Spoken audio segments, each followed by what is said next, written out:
Hey everyone, tonight we are going to chronicle one of the most harrowing nights I've ever lived through a relentless battle against rising waters in our little fishing village when the monsoon storms refused to break.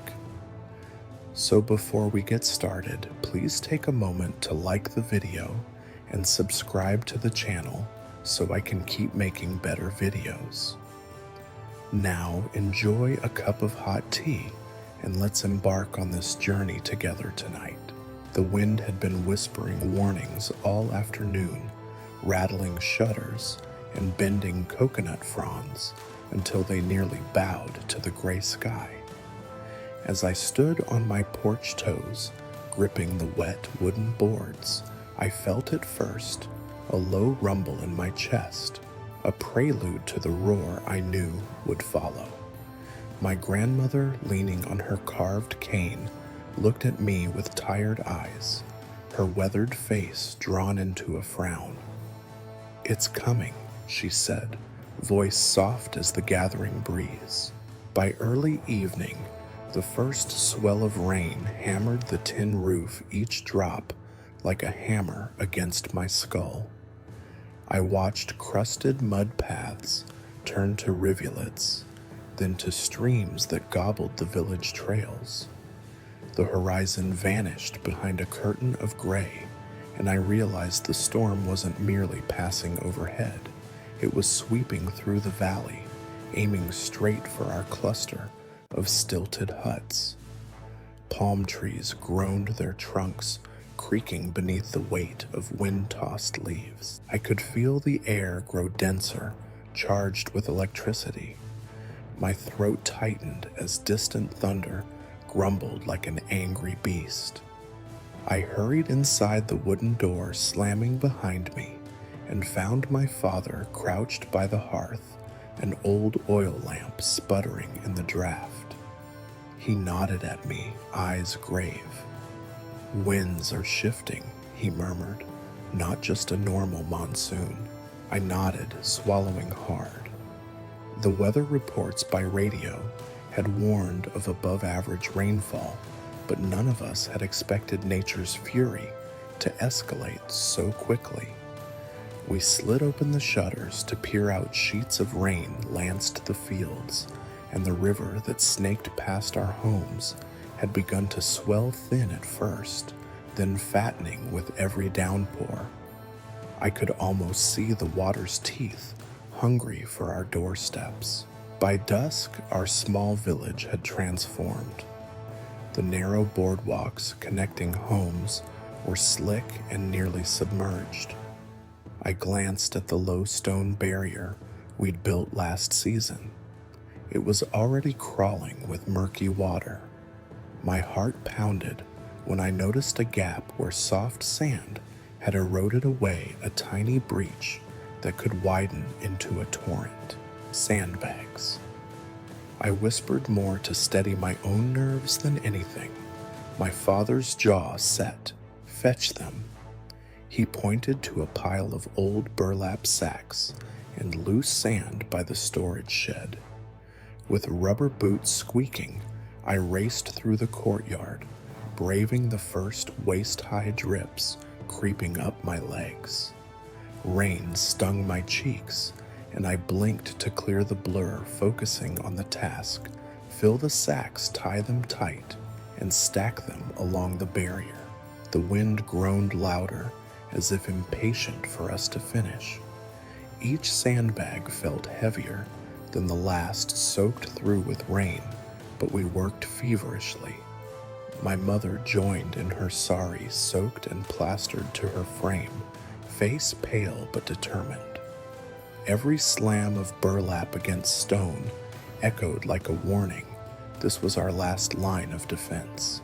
Above the drum of rain, a sudden crack split the air, a mighty roar, as a coconut palm bent until its crown snapped off and sailed across the yard. We leapt back, hearts and throats staring at that torn trunk. Wood shards glistened on the muddy ground. Our barrier of sandbags felt pitifully small against such force, yet we persisted. Every now and then I caught sight of the swollen river behind us, black water churning with uprooted branches and debris. I thought of our fishing nets, of the wooden boats bobbing at the dock of the families, depending on tomorrow's catch to feed hungry mouths. All of it at risk, held back only by a wall of sandbags and stubborn hope. As night fell, the sky crackled with distant lightning, illuminating the sodden fields in brief pale flashes. My grandmother's old prayer beads clicked between her fingers as she whispered blessings into the storm. I straightened the last row of sandbags, water splashing at my ankles, and for a fleeting moment I believed we might hold. The wind roared its approval or challenge, and I pressed my hand to the barrier, feeling its damp strength. Inside the hut, the lamp flickered, casting dancing shadows on the walls. I joined my family by the hearth breath, ragged but steadying. Though darkness pressed in on all sides, I felt a quiet connection, a bond forged of shared fear and resolve. We had thrown ourselves into the storm's path, willingly determined defenders of our home. But this was only the beginning. The monsoon had only just arrived, and the river's promise to rise was far from complete. Yet, as I sat there listening to the wind's rhythmic howl, I knew that whatever came next, I would face it with these people beside me. We were a makeshift team of survivors, and under this furious sky we were ready to fight. The rain's rhythm changed around midnight, shifting from a drumming roar to a soft, insistent patter that slipped through every crack in the walls.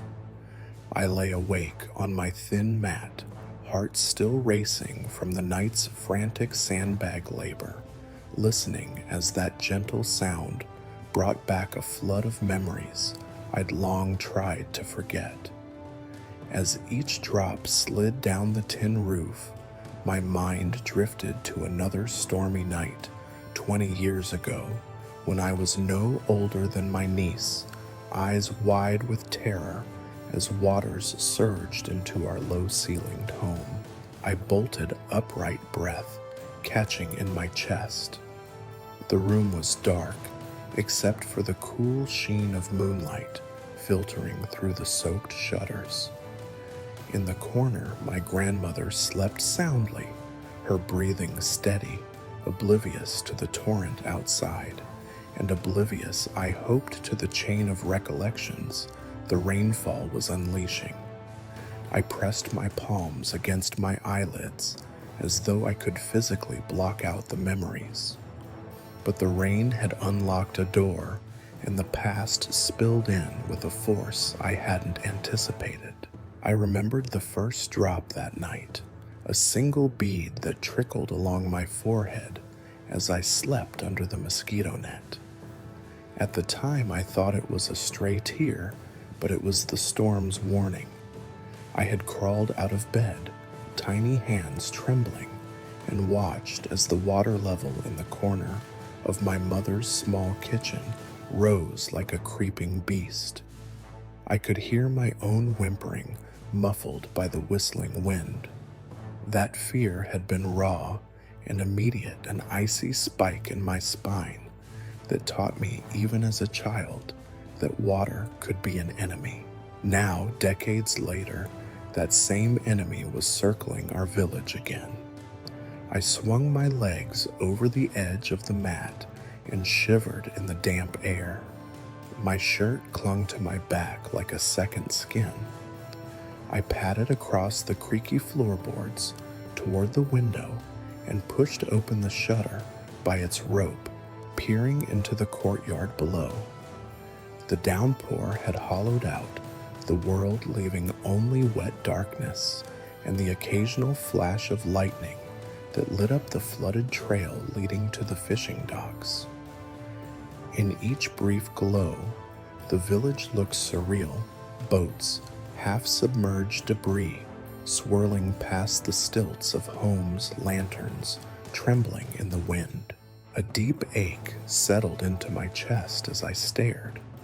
That ache was the same one I'd felt when as a child I'd watched our family's wooden canoe drift away, carried off by a sudden swirl of the swollen river.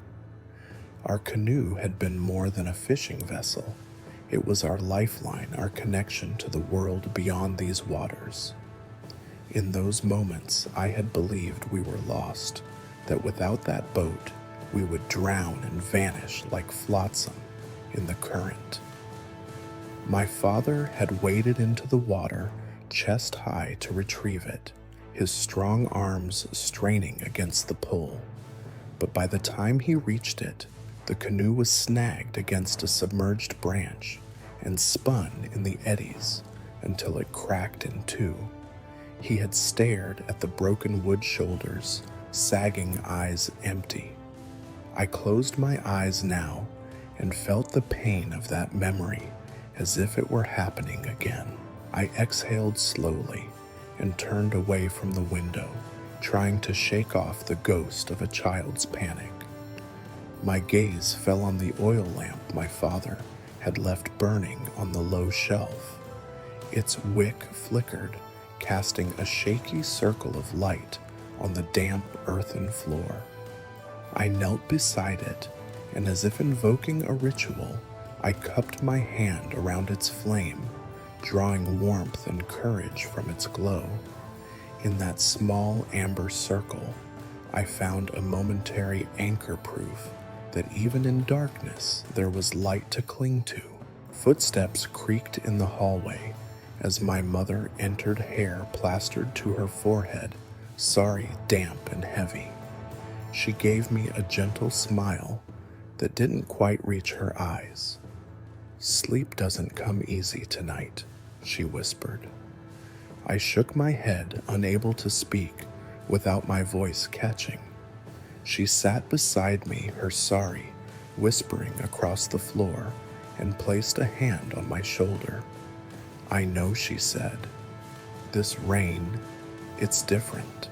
I swallowed and nodded. I wanted to tell her about the memories that had risen, the terror that a simple raindrop could evoke, but words failed me. Instead, I pointed toward the window. "It's the same," I managed voice, barely above a breath. She followed my gaze and sighed, closing her eyes for a moment. When she opened them again, there was a quiet resolve there. "Then we know what we must do," she said. I looked at her puzzled. "What do you mean?" Her calm demeanor cut through my panic, and for a moment I felt steadied by her presence. She stood and reached for my hand, guiding me toward the door. "You're no child anymore," she said softly. "You remember our preparations all those years ago. You remember how we reinforced the floors with bamboo planks, how we stocked extra rice in the loft above." I felt a whisper of pride at those recollections, woven from the fabric of my upbringing. "Yes," I whispered. "I remember." "Then let us begin," she said, releasing my hand and stepping outside. I followed her into the courtyard, where the rain hammered down mercilessly. My mother moved with deliberate purpose, retrieving a coil of rope from the storeroom and unrolling it along the path. Beneath her steady hands, I felt the weight of my childhood fears transform into a sense of responsibility. This was not just about surviving. It was about taking charge, channeling the lessons of the past into actions in the present. We worked in silence, fastening the rope across the doorway to prevent the floodwaters from surging in and hauling down bamboo planks to elevate our belongings. Each action was infused with memories of how my father had taught me to lash knots, how my grandmother had shown me which timbers flexed best under pressure. As the storm raged around us, those skills once learned in the shadow of childhood terror became tools of resilience. After what felt like hours, we paused under the low overhang of the veranda bodies, soaked and trembling, hearts pounding. The river sounded like a furious beast just beyond the courtyard wall, lapping and growling against our makeshift defenses. My mother looked at me with a soft smile, and in that look I saw both reassurance and challenge. I had faced my fears and found strength in the memories that once haunted me. As we stepped back into the hut, the raindrops formed a tattoo on the roof above. My childhood anxieties had surfaced, but instead of paralyzing me, they had guided me, reminders of the stakes and the skills passed down through generations. I lay back on my mat, exhaustion pulling me toward sleep. The rain's lullaby now felt like both warning and comfort, a reminder that we were alive and that we had the knowledge to remain so. I curled under the thin blanket, letting my mother's steady breathing in the next room calm my frayed nerves. The storm raged on outside, but within me there was a new resolve. No matter how fierce the monsoon grew, I would not let childhood fears control me. Instead, I would let those memories fuel my determination to protect the home that carried the echoes of my past. The first pale light of dawn seeped through ragged clouds, revealing the swollen courtyard where we'd fought the night before. I blinked against the damp gloom and sat up on my mat joints, stiff from sleeping on the bamboo floor. My family was already stirring. My father flipping with quiet urgency, my mother's gathering empty sacks, and my grandmother tracing her prayer beads between her fingers. The storm's drum had softened into a steady downpour, but the river's roar was louder now, a constant threatening pulse. Boardwalks were gone, and the courtyard had turned into a shallow lagoon. Mud clung to everything our feet, the sacks, even the bamboo poles we'd used for makeshift barriers. The sandbags we'd placed the night before held but only just dark water pressed against them, lapping at the walls of our hut. I rose and waded outside, cold water rushing around my ankles. In that brackish mix of rainwater and river, I saw pieces of debris, leaves, broken fishing traps, half-submerged plastic buckets, proof that the current upstream was carving a path of destruction. More sand, my father called voice, tight but measured. He stood at the edge of our barrier, arms folded, assessing the line of burlap sacks that stood guardian between our home and the flood. If that gives way, water will fill the hut in minutes. I grabbed an empty sack and turned toward the storage shed. Inside, a small pile of coarse sand waited, but it had gotten soggy in the storm. I scooped handfuls into the bag, the grains sticking damply to each other, forming damp clumps that weighed heavy in my arms. The wind tugged at my shirt, urging me to move faster.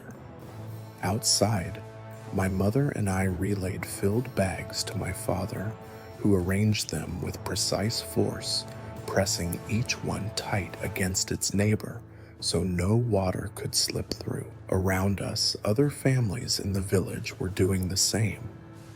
I could hear the thud of burlap hitting packed earth, the snap of tied-off sacks, and the murmur of voices.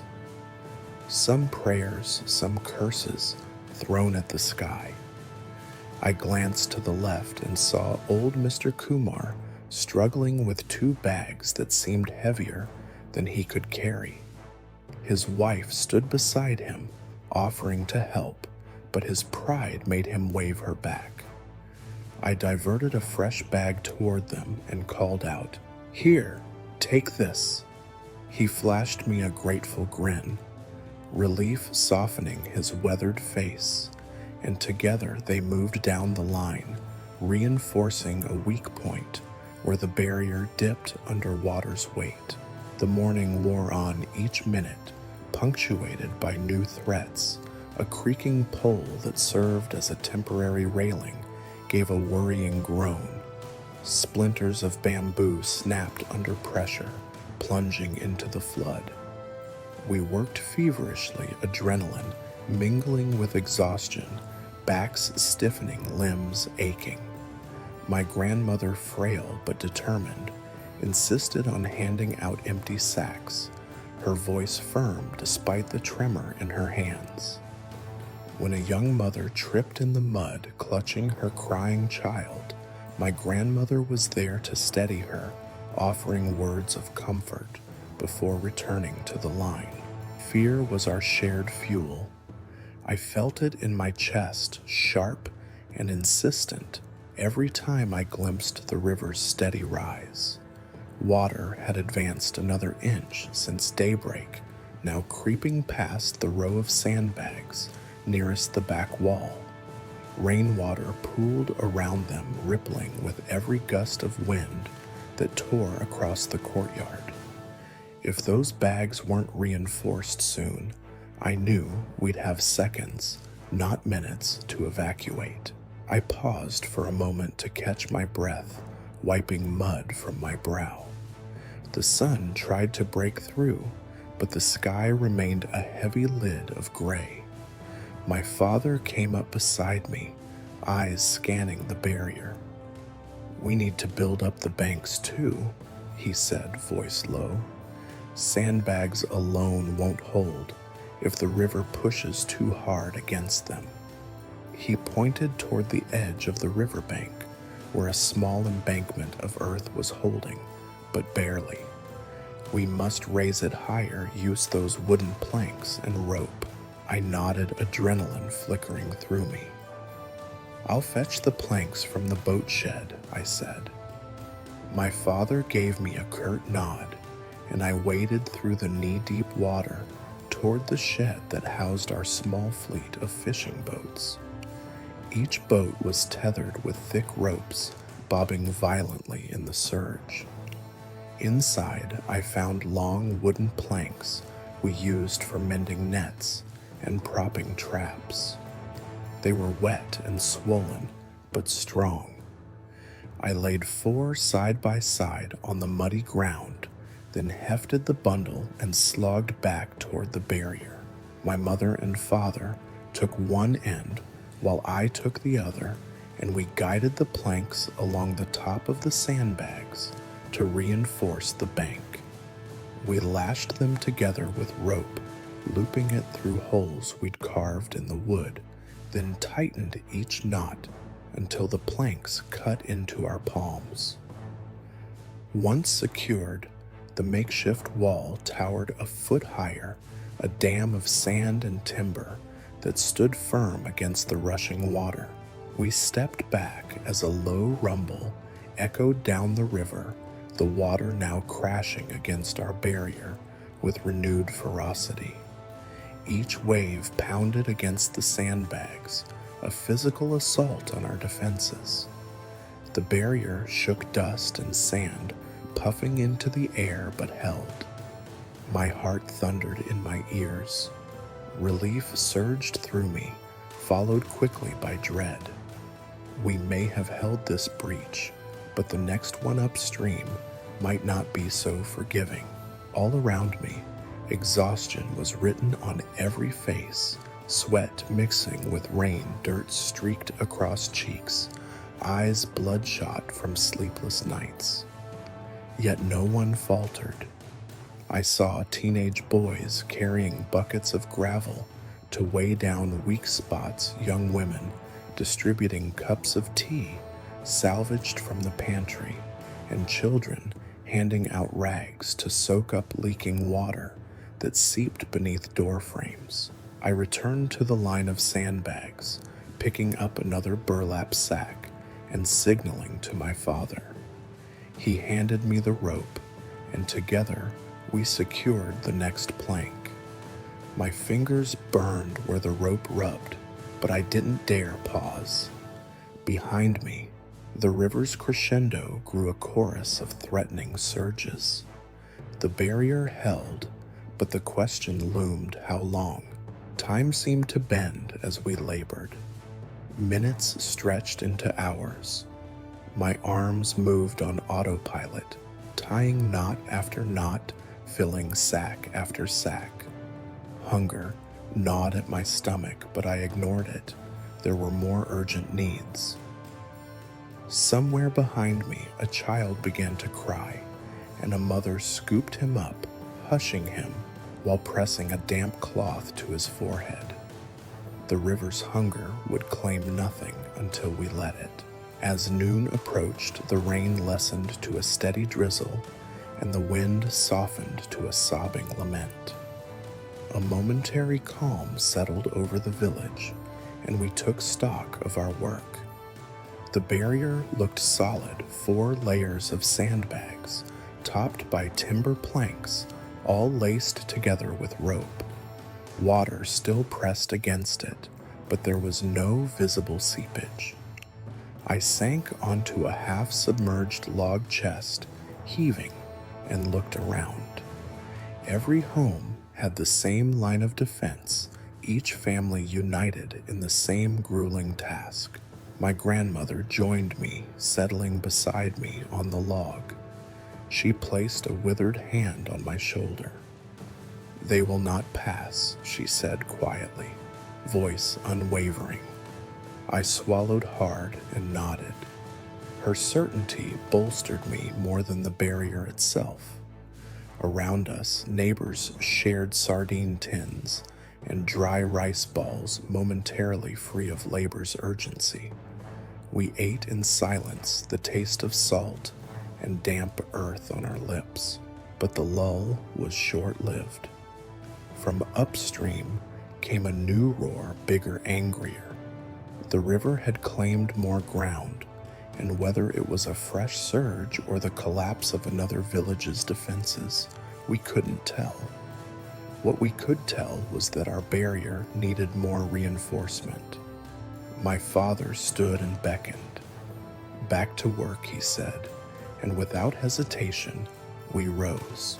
I gripped a fresh sack heart, pounding not from fatigue, but from fierce determination.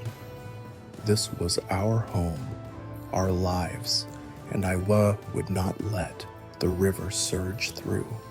Sandbags, planks, and rope. It wasn't much against nature's fury, but it was everything we had.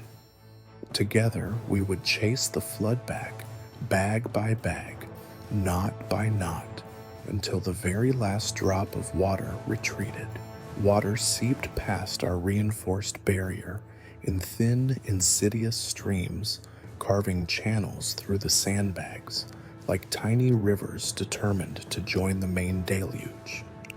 I knelt at the base of the barrier, right hand pressed against the cold burlap, watching murky rivulets spiral down into the courtyard.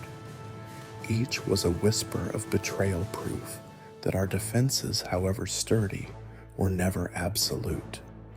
My father stomped beside me, boots sinking into the muddy slurry, eyes narrowed as he scanned the shifting currents.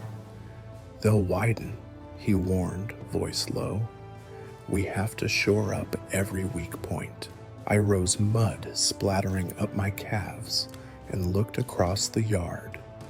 Beyond our fence of sandbags and timber, the river had swollen to 3 times its normal breadth. Dark water churning with uprooted saplings and shattered bamboo. It crested over our back wall in small waves, each crest a surge of intent. The sky above was an unbroken sheet of slate rain falling in thick sheets that blurred vision and made every movement feel like wading through syrup.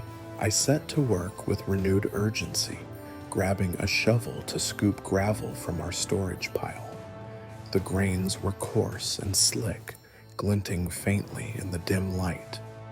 I filled each sack half with sand, half with gravel, then tied them off and carried them to the next breach.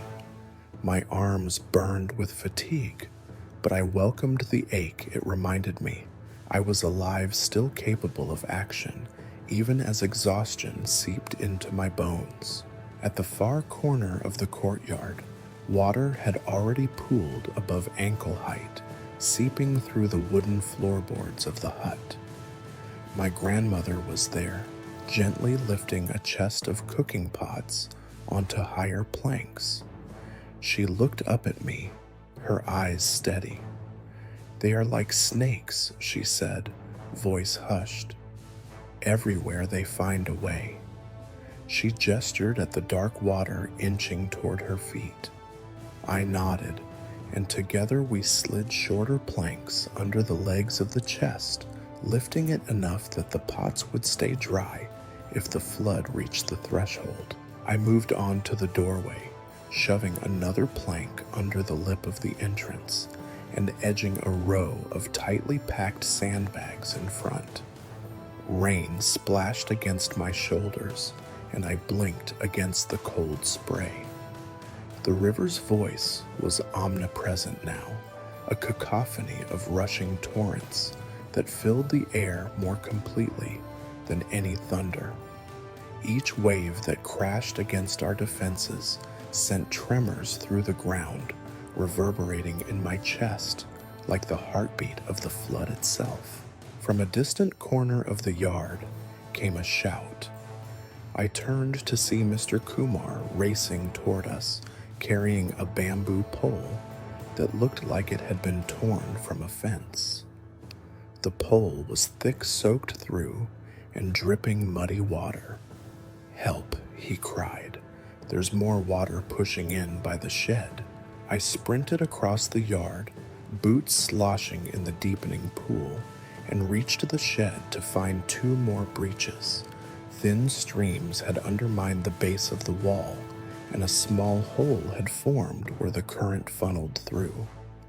My father and Mr. Kumar were already piling sandbags against it, but water spurted through every time they set a bag, cutting holes in the line faster than they could fill them. I grabbed the bamboo pole and wedged its end into the gap, pushing against the wall with all my weight. The pole groaned as it bent, but held fast, halting the gush of water. My father joined me, pressing a second pole beside mine, and together we formed a brace. Then Mr. Kumar and I set sandbags around the poles, molding the barrier into a smoother, more water-resistant shape. For a few precious seconds, the flow slowed, trickling instead of gushing, and I let my shoulders slump in relief. But the respite was fleeting. A fresh wave crashed against the barrier, and the poles shuddered under the pressure. I braced my legs, gripping the bamboo, and felt each surge press against my palms. The current roared like an angry beast, pressing its weight against my ribs until it hurt to breathe. My vision blurred at the edges. I could taste salt and grit on my tongue, and I prayed silently that the poles would hold. When the wave receded, I felt mud and rain dripping down my face. I blinked, and for an instant, the world seemed to slow. I saw my father's jaw clenched, beads of sweat mingling with raindrops on his brow, and Mr. Kumar's knuckles white as he tightened his grip. I felt a surge of kinship, three unlikely defenders united against water's relentless assault. Then the poles creaked. A loud crack echoed through the courtyard, and the inner pole splintered, sending sharp shards into the flood. I stumbled backward, heart pounding, as water gushed through the widening split. Without hesitation, I threw myself at the gap, shoving a fresh sandbag into place and jostling the broken bamboo aside. My hands slipped on the wet burlap, and gravel spilled over my fingers, but I gripped on and pushed. The water slowed again, reduced to an angry trickle. My father and Mr. Kumar jumped to help, stacking bags tightly until the breach was closed.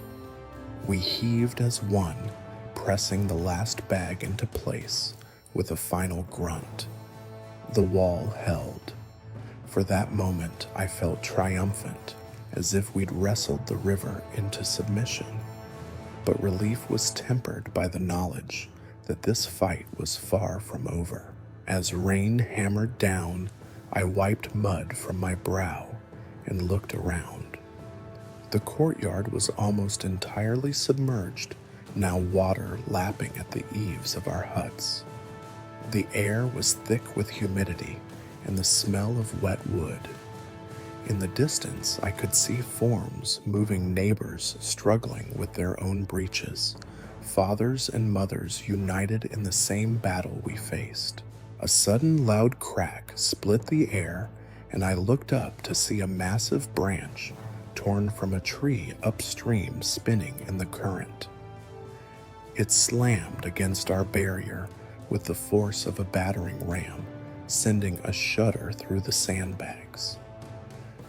I lunged forward, grabbing a rope that secured the planks above, and yanked with all my strength, tightening the lashing to hold the timber in place. Splinters flew as the rope bit into the wood, but the beam stayed firm. My father joined me again, planting his feet firmly in the sludge and grabbing the rope's end. Together we yanked until our muscles burned, cinching the timbers tight around the sandbags. The branch's next impact was deflected upward, glancing off the planks harmlessly into the swirling water. I exhaled, chest heaving, and for a moment the world felt still, but stillness was a lie. The flood had become a living force, probing every weakness, searching for a way in.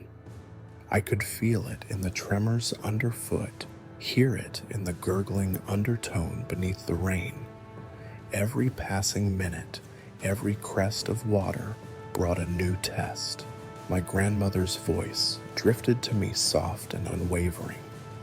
"They will test us all night," she said, "but we will not break."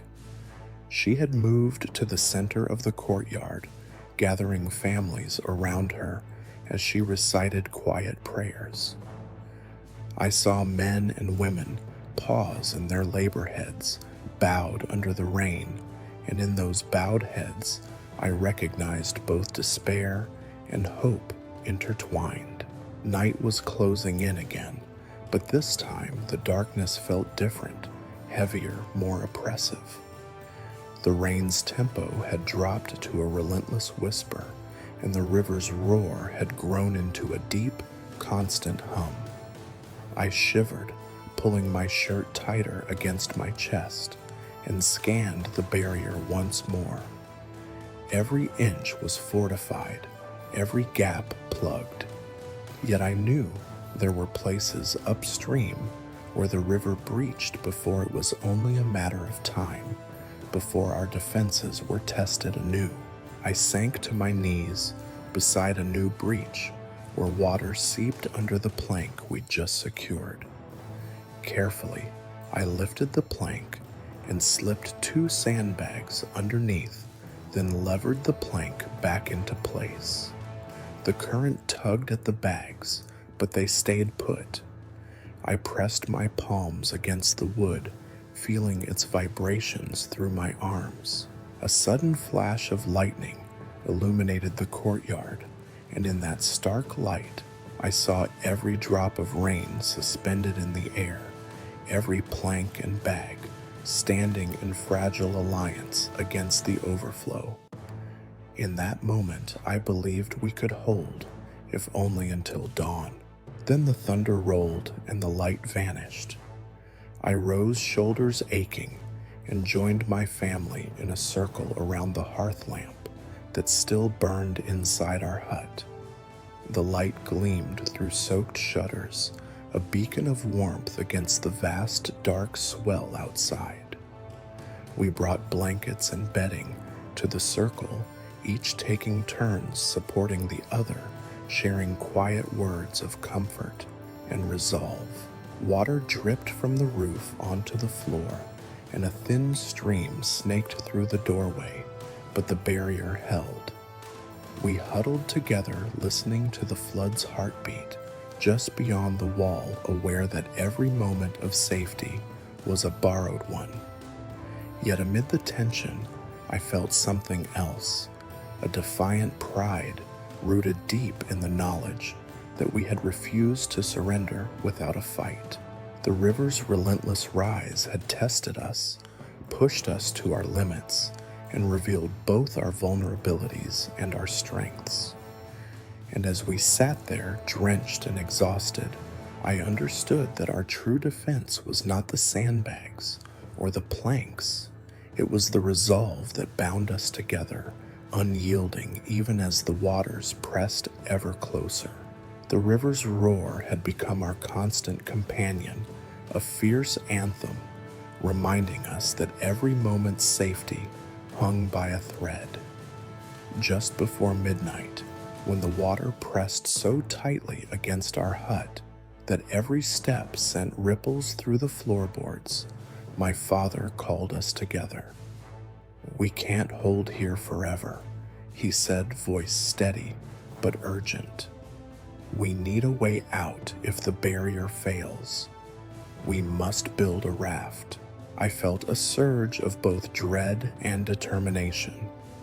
A raft meant venturing into the very heart of the flood, where currents were deadliest. But staying meant certain inundation once sandbags gave way. I nodded and followed my father through the waterlogged courtyard toward the old boat shed at the water's edge. The moon, hidden behind churning clouds, offered no light. Lanterns swung on broken hooks, casting long, wavering shadows across submerged planks. We waded through knee-deep floodwater, the current tugging at our legs. Around us, the village lay half-drowned ropes, and nets floated past like stray ghosts, tin roofs reflected in black water, and distant cries echoed from huts whose barriers had already collapsed. It was a landscape transformed familiar, and yet terrifyingly alien. Inside the shed, water covered the floorboards by several inches. Boats once tethered and steady now bobbed violently, their hulls cracking against debris. Fishing nets lay draped over overturned barrels, and driftwood branches and planks torn from upstream littered the corners. My father grabbed an empty fishing net, its fibers soaked but intact, and tossed it to me. "We'll need this to lash things together." I hauled the net over my shoulder and began gathering thick pieces of driftwood, choosing lengths at least 8 feet long with branches trimmed close. Each piece was slick and heavy, coated in river scum and bits of algae. As I stacked them in a pile near the shed's doorway, my mother and grandmother collected empty barrels and sealed plastic drums, looking for ones that still floated. We needed both buoyancy and structure. "What about the old canoe?" I asked, eyeing the half-submerged boat in the corner. It was cracked in 2 places, the wood warped beyond repair. My father shook his head. "Too fragile. It might hold for a moment, but it would break under the current." He pointed at a line of sturdy bamboo poles that once supported our fishing platform. "We'll use these strong and hollow. If we lash them right, they'll float and support the weight." We lashed 6 bamboo poles side by side, with the fishing net weaving the fibers tightly around each pole at 3 intervals, bow center and stern. The poles creaked under tension, but the net held firm. Next, we stacked 4 thicker driftwood beams on top of the bamboo perpendicular to their length to form a solid platform. My father and I knelt in the floodwater, weaving the net across the planks, cinching each knot until the wood felt immovable. The water splashed around our waists, chilling us to the bone, but we worked in silence, eyes fixed on the task. My grandmother and mother gathered empty drums and placed them beneath the platform positioning, 2 under each end, to serve as buoyant pontoons. We lashed each drum in place with rope salvaged from fishing lines, looping the cord around the platform's underside and pulling it tight. My mother's fingers frayed against the wet strands, but she tied each knot with care. When the last drum was secure, the makeshift raft floated evenly, bobbing gently in the current. I climbed onto the platform to test its stability. It creaked and rocked but held my weight. As I shifted to one side, my mother placed a hand on my back to steady me. I dipped my hand into the river water, watching how the raft rose slightly when I exerted pressure. My heart pounded. The raft, a patchwork of bamboo driftwood and barrels, felt precarious, but it was our only hope. "Good," my father said, stepping onto the platform beside me. "Now we'll need paddles." He waded back to the shed and returned with 2 long wooden oars. They were cracked but serviceable. We pushed them into the netted gaps at the raft's bow and stern, securing them with short lengths of rope. When I tested the oars, they felt sturdy enough to push against the current. Around us, neighbors clustered along the bank, eyes wide in the lantern light. Whispers rose. "A raft, can it hold?" "It looks like it will flip," my grandmother called out, voice carrying over the water. "It will float. It will carry us if the barrier falls." Her certainty steadied the group. We tied a long rope to the front of the raft and secured the other end to a post on the bank. This tether would let us control the raft's position and pull it back if the current dragged it away. My father motioned for volunteers. "We'll load supplies first," he said. A group carried baskets of rice pots of water, folded blankets, and the family photo albums we couldn't let go. Each item felt precious, a lifeline of normalcy amid the chaos. We piled them carefully in the center of the platform, balancing weight evenly.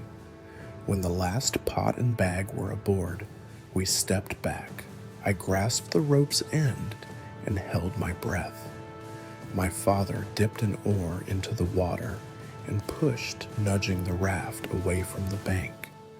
It drifted outward, tethered but free. Water lapped against the bamboo and driftwood eroding mud from beneath. For a heartbeat, I thought it might tip, but then it stabilized. My mother slid onto the platform beside me, eyes bright with a mix of fear and relief. We let the current pull us along the rope, feeding through my hands as I kept us clear of debris.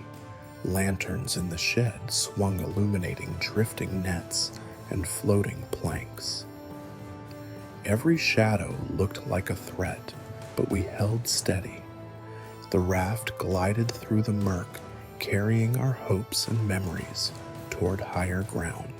Behind us, the barrier of sandbags and planks stood like a wounded soldier refusing to fall. My limbs ached, but my spirit soared.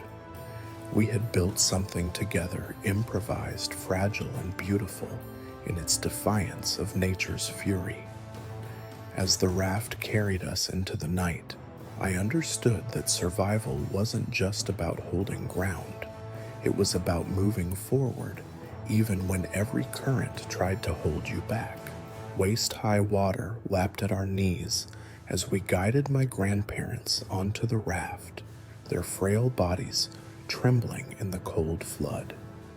My grandmother moved first, her prayer beads still slipping through her fingers, each bead a talisman against fear. I reached under her arms to steady her as she stepped onto the bamboo platform, her bare feet slipping on wet wood. My grandfather stooped and, weakened by arthritis, followed, leaning heavily on my mother's arm. Every step felt like crossing an ocean, each wave threatening to tip them into the swirling current below. Once they were both aboard, we sat them on the stack of blankets in the raft's center, propping cushions around them to keep them upright. My grandmother's fingers tightened on the blankets, eyes fixed on the distant shoreline rather than the churning water beneath. My grandfather closed his eyes, head bowed as though offering a silent prayer. In that moment, I saw both their fear and their trust, fear of the unknown journey, and trust in our makeshift vessel and our promise to keep them safe. Tying a length of rope from the raft's stern to the post on the bank, I made sure the line was taut enough to guide us, but loose enough to allow the current's gentle pull. "Hold on tight," I whispered more, to steady my own nerves than to reassure them. My father grabbed the forward oar and dipped it into the flood, pushing us away from the broken shed.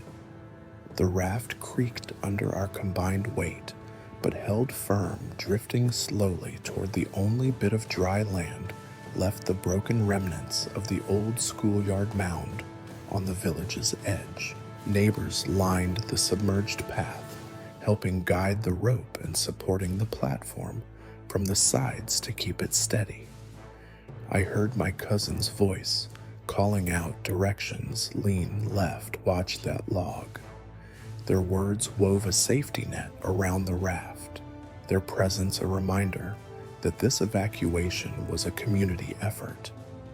Every time the raft scraped against floating debris, a dozen hands reached out to steady it, to nudge it back on course. Halfway there, a new obstacle, an uprooted tree trunk, spun into our path, its branches snagged beneath the raft, threatening to capsize us. I lunged forward, grabbing the oar's handle to slow our drift, while my mother slid off the platform and waded into the water.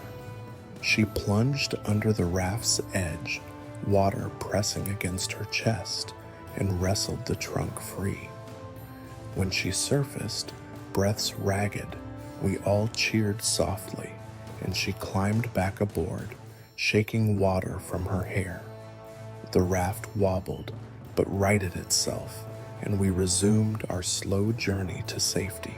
My grandparents sat quietly through the ordeal, their faces pale but unwavering. I glanced at my grandfather, his knuckles white on the blanket. I reached across to squeeze his hand, and he offered a faint smile. In that exchange, decades of shared history passed between us, childhood tales, lessons learned, and the promise that even now I would carry them through whatever storms came our way. The mound drew nearer, its grassy crest rising above the flood's surface like an island beacon. As we approached, my father called out instructions to the neighbors on the bank.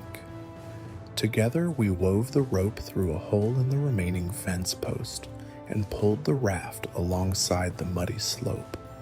Water gurgled beneath as we eased my grandparents forward. Each movement was careful choreography designed to keep them steady on the shifting platform. When their feet finally touched dry earth, I knelt in the water and helped each of them step onto the embankment.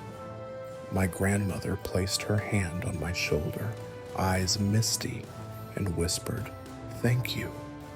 My grandfather patted my arm and muttered, "Good job, lad." Their gratitude felt like a warm fire glowing in my chest, a promise that the risk had been worth taking.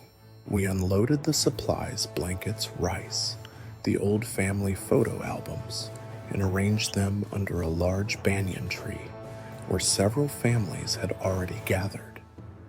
The tree's thick roots formed natural seats above the water line, and fires had been lit in metal drums, casting sparks into the humid night air.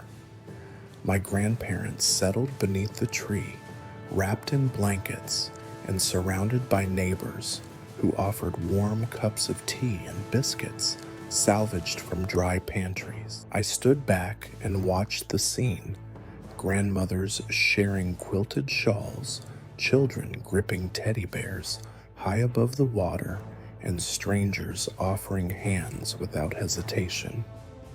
In that moment of communal refuge, I felt both the fragility of life and the strength of compassion.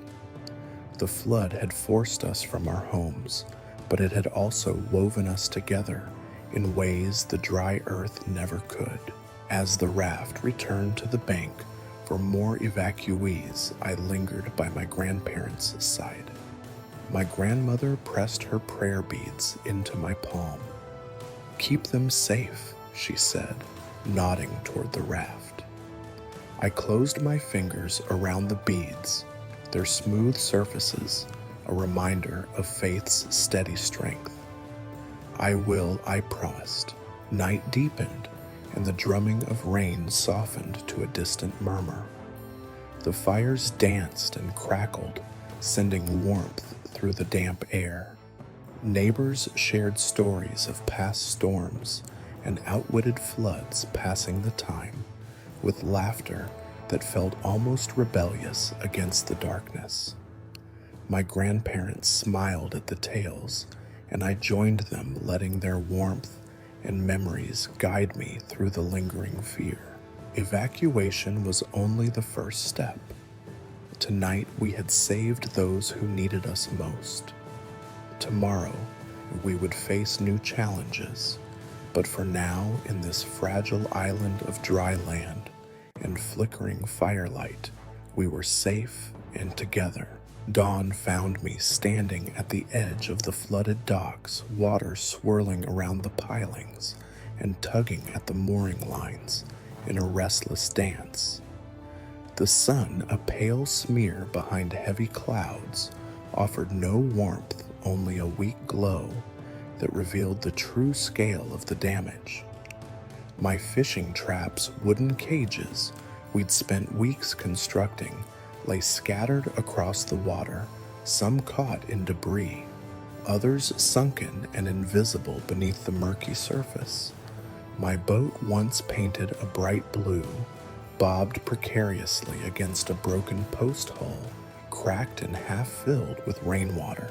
I let out a breath I didn't realize I'd been holding and stepped into the chest-high flood boots, squelching against submerged planks. Each step felt like stepping into the past, into every early morning I'd spent checking traps and hauling in the day's catch silverfish, glinting in my hands, nets heavy with shrimp. Those were the rewards that fed my family, the livelihood that gave purpose to each dawn. Now all of that lay undone by a single storm. My father joined me wading through the water with measured steps. He paused beside the first trap, its wooden frame bent and broken mesh torn away. "Shit," he muttered, voice tight. He bent and retrieved a piece of broken wood, examining the jagged edge. "This one's gone." He let the wood drop back into the water. "All of them will need to be replaced." I nodded, letting the weight of that reality sink in. Each trap cost money to build, time to set, and hope to yield. With the floodwaters displaced, fish had fled to calmer waters upstream or drowned in silt-choked pools. I reached out and lifted what remained of a trap. Out of the water, the wood blotched with mud and algae. Kneeling, I scooped a handful of the murky sludge from inside. "There's nothing in here," I said, voice flat, and I realized it was already midday. We'd lost an entire season's work. My father placed a hand on my shoulder. "We'll rebuild," he said, face set. "We'll salvage what we can, repair the nets, and start again." I looked at him, heart heavy. His determination felt like a lifeline, but I knew the cost. Time spent rebuilding meant fewer meals on our table, less income to pay for repairs to the house. My mother and grandmother both huddled under the banyan tree. With other villagers would worry, but there was no point in despair. Work had to begin. We dove back into the water to gather salvageable materials.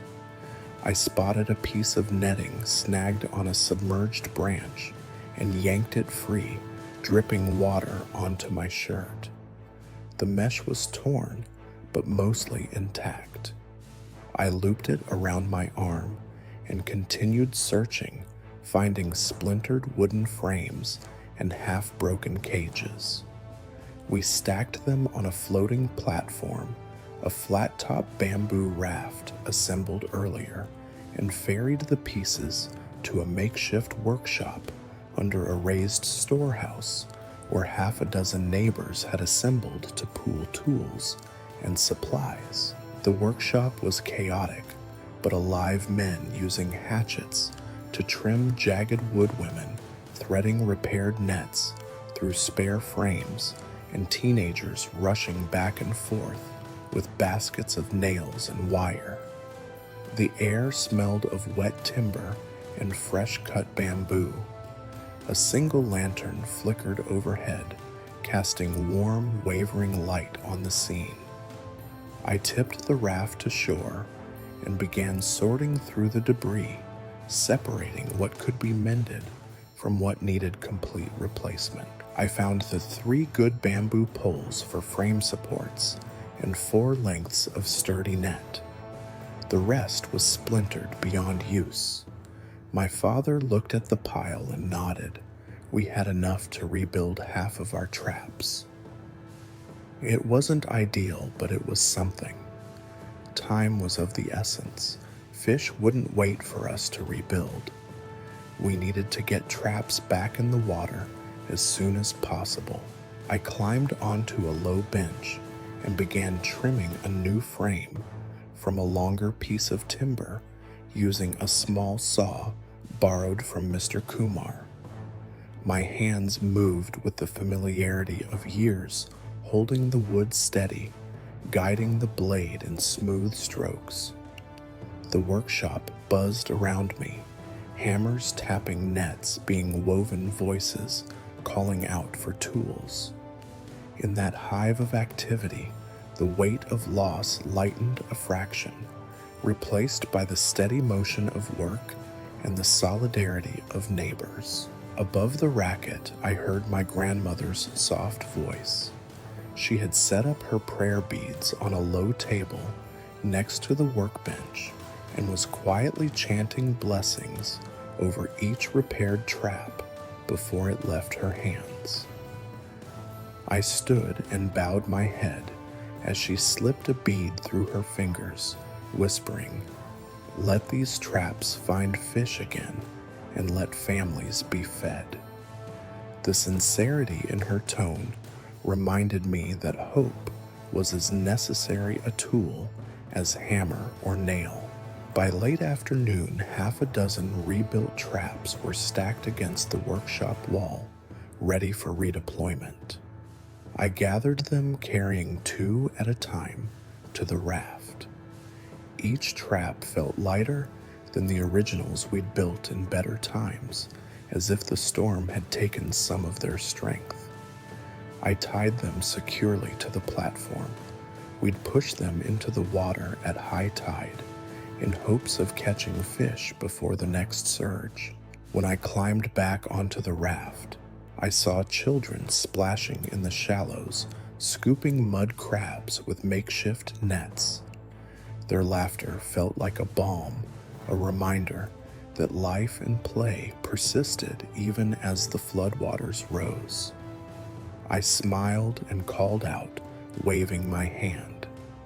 One boy, no older than 8, tipped his net in my direction, scattering mud everywhere. I laughed and dipped a foot into the water, sending a small wave toward him. He shrieked and ducked, running away through the reeds. The reprieve was brief. A sudden gust of wind tore across the water, whipping the surface into whitecaps. Dark clouds gathered lower, threatening another surge. My father's hand landed on my shoulder. "Time to set them," he said, voice firm. "We'll circle back for the rest tomorrow." I nodded, pushing the raft away from the makeshift dock and onto the open water. The rebuilt traps bobbed on the deck. I grabbed an oar and dipped it into the current, turning the raft toward the deeper channel where fish still congregated near the old riverbank. The water tugged against the poles, reminding me that this journey was far from smooth. Every stroke was a negotiation with nature, a plea for cooperation amid chaos. We reached the drop-off point and carefully lowered one trap into the water, securing its rope to a bamboo stake driven into the bank. Then another and another, until half our traps lay waiting beneath the rippling surface. Each drop sent a slight tug on the rope, a promise of what might come, a catch that could feed our family, a symbol that we refused to surrender. The wind grew stronger, and rain began to blur the horizon. I tied off the final rope and looked back at the workshop, a cluster of lanterns in the muddy distance, and felt a fierce pride for what we had accomplished in so little time. The loss of so many traps and the promise of lost income still weighed on me, but the act of rebuilding had transformed grief into purpose. As we turned the raft back toward shore, water lapping at its edges, my father placed a hand on my shoulder. "We'll recover," he said quietly, "season by season." I looked at him, eyes meeting his, and nodded. In that moment, I understood that survival wasn't just about combating the waters. It was about rising again after each collapse, each broken trap, each lost catch. We pulled the raft back under the workshop overhang, slipping each repaired trap onto the benches. My hands ached, muscles trembling, but I felt a steady warmth in my chest, a reminder that hope, like fishing nets, could be mended when given time, skill, and faith. A faint glow from the lanterns inside each flooded hut revealed silhouettes clustered near doorways, faces drawn tight with worry. The hush of midnight was shattered by urgent calls, cutting through the humid air, neighbors shouting for help, children wailing in fear, elders rasping final prayers. I rose from the straw mat where I had fallen asleep, heart jolting. The raft lay tethered outside supplies, unloaded, but our vigil had become more precarious as the floodwater crept higher against our resting platform. I slipped into Waiters and grabbed the oil lantern from the table, its flame sputtering in the damp. Outside, water sloshed around my knees as I made my way toward the source of the commotion, old Mrs. Leela's hut on the northeast corner, where the ground beneath had given way and someone was trapped inside. Lantern light flickered on broken floorboards, and I saw dark water flooding the interior as Mrs. Leela cried out, her voice thin but sharp. "Someone please help," she called, voice trembling. I waded closer and saw her frail frame clinging to a low table legs, submerged and ankles pinned by fallen debris.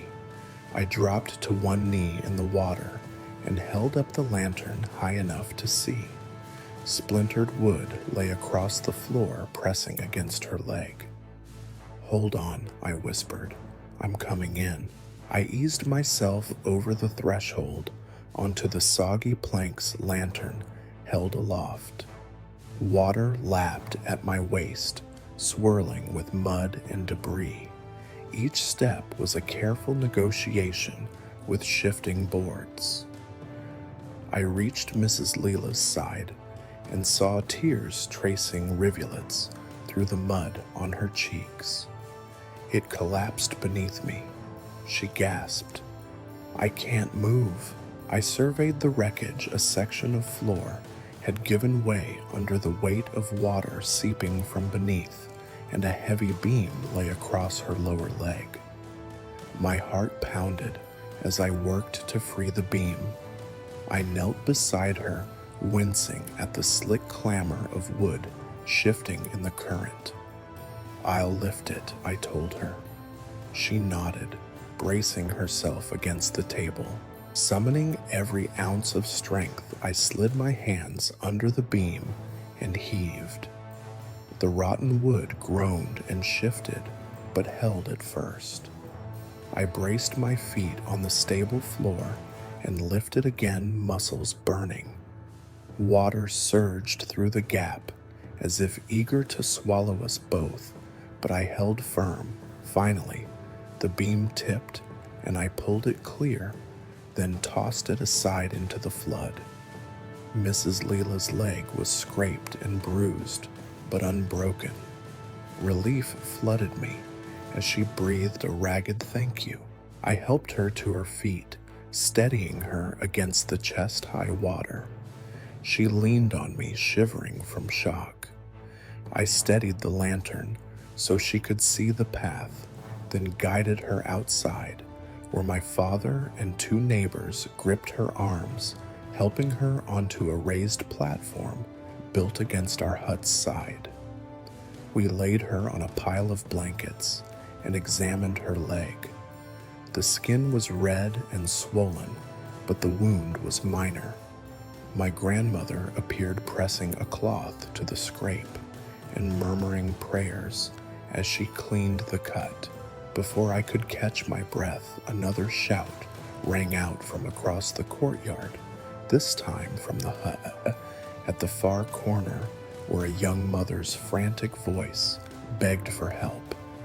I waded back into the flood lantern, held high, and found the floorboards sagging beneath her children's mattress. The water had undermined the support beams, and the entire corner looked ready to collapse. "Step back," I shouted, voice echoing over the water. The mother, clutching her infant, backed away as I surveyed the damage. 2 beams were completely rotted through. If we didn't shore them up, the entire hut would go down. I called to 2 neighbors, and together we wedged a bamboo pole beneath the nearest sagging beam, then drove another under the second section. The boards creaked sharply as the poles shifted them back into place. Then we reinforced the makeshift props with sandbags, stacking them until the corner no longer sagged. The mother pressed her baby to her chest, eyes wide, and mouthed thanks. I nodded and moved on, adrenaline thrumming through me. Every hut seemed to have a new failure, a broken support beam, a leaking roof, water seeping through cracks in the walls. Frantic cries rose like a chorus, infants frightened by the thunderous flood, children calling for parents, elders warning against further collapse. Lantern light flared and dimmed, revealing the chaos in shifting snapshots. I waited toward the next call, the storage shack where families had stored cooking oil, dry rice, and medicine. The shutters had been ripped off by the wind, and water surged inside, threatening to spoil our precious reserves. I kicked at the debris blocking the doorway, a fallen plank, a torn tarp, and cleared a path. Inside, I found sacks of rice, floating tins of oil, tilting dangerously on their narrow ledges. I yelled to neighbors who joined me in hauling the sacks onto dry supports we'd built earlier. We righted the tins and sealed the makeshift shutters with rope and plastic sheeting. By now, the entire village was awake, moving like phantoms through the gloom, each responding to an emergency call. The floodwater had risen above waist level in some huts. Leaky sections became geysers under pressure water shooting through gaps. I saw a group of young men standing on the collapsed remains of a porch, using bamboo poles to shunt the flow away from a neighbor's home. I joined them, grabbing a pole and driving it into the ground, redirecting the flood into a shallow trench lined with sandbags. In the lantern-lit darkness, faces were etched with exhaustion and fear, yet no one froze. Every shout of distress was met with an immediate response. Children formed relay lines, passing tools and blankets. Women carried buckets of hot tea to soaking volunteers. Elders offered counsel on which beams to reinforce first and which walls could wait. The flood had dissolved social barriers, leaving only a unified front against a common enemy. An especially urgent cry came from the community well, where the water had mixed with floodwater under the cover, threatening to contaminate our only fresh drinking source. Without hesitation, I sprinted across the flooded grass to the well's ledge and found neighbors desperately trying to plug the gap with cloth. I grabbed 2 heavy sandbags and dragged them into place over the opening, then stood guard as others strengthened the makeshift plug with rope. The flow slowed almost immediately, and the well, though muddied, remained intact. As the night wore on, I moved from one crisis to the next, saving a crate of kerosene lamps from a sinking platform, reinforcing a hut's eaves under pounding rain, guiding a disoriented child back to her frightened parents. Each call demanded immediate action, each rescue a small victory against the flood's insatiable appetite. My lantern shook in my grip, flames sputtering, but I held it high, determined that its light would guide more survivors to safety. Finally, as the floodwater receded slightly, an uneasy lull, I found myself back at the center of the courtyard, drenched from head to toe. My hair plastered to my forehead, my shirt heavy with water, I surveyed the scene, rows of huts still standing, but scarred neighbors gathered around smoldering fires in tin drums, and the roaring river, a dark barrier at our doorstep. Lanterns hovered like will-o'-the-wisps, guiding weary souls through the mess. My father joined me, laying a hand on my shoulder. "You've done well," he said quietly. I nodded, throat sore from calling and shouting. My grandmother appeared pressing fresh tea into my hand.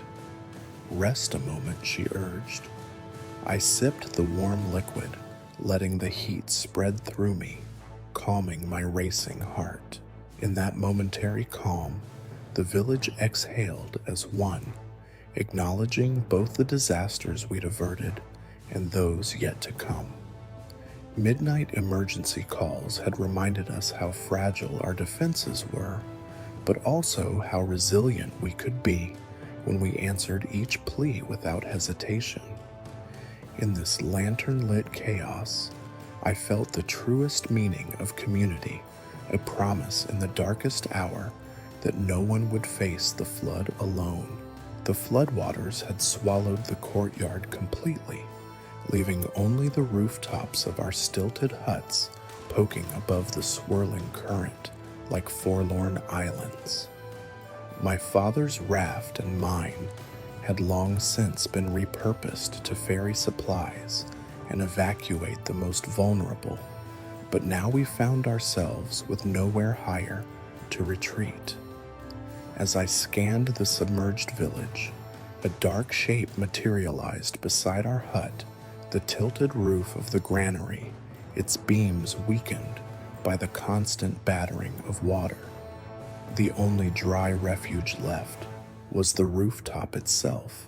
Without hesitation, I led a small group, my father, 2 neighbors, and my cousin, up the ladder to our house's rooftop.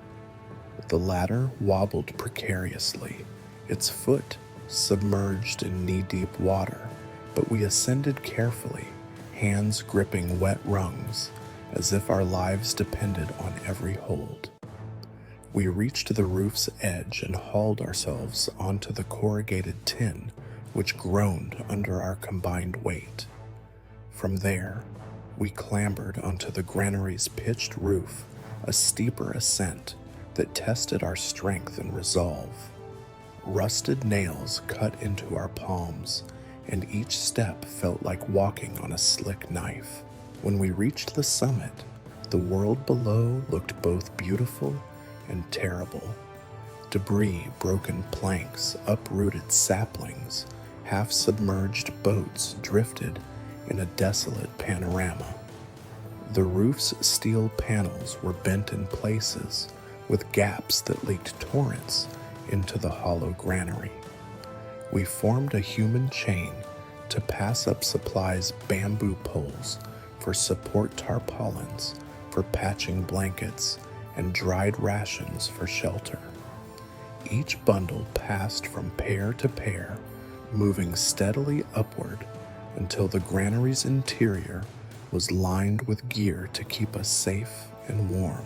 I tied a corner of the blue tarpaulin to a ridge beam and unfurled it over the roof, creating a makeshift lean-to against the driving rain. My cousin nailed bamboo stakes to secure the edges, holding the tarp taut against the wind.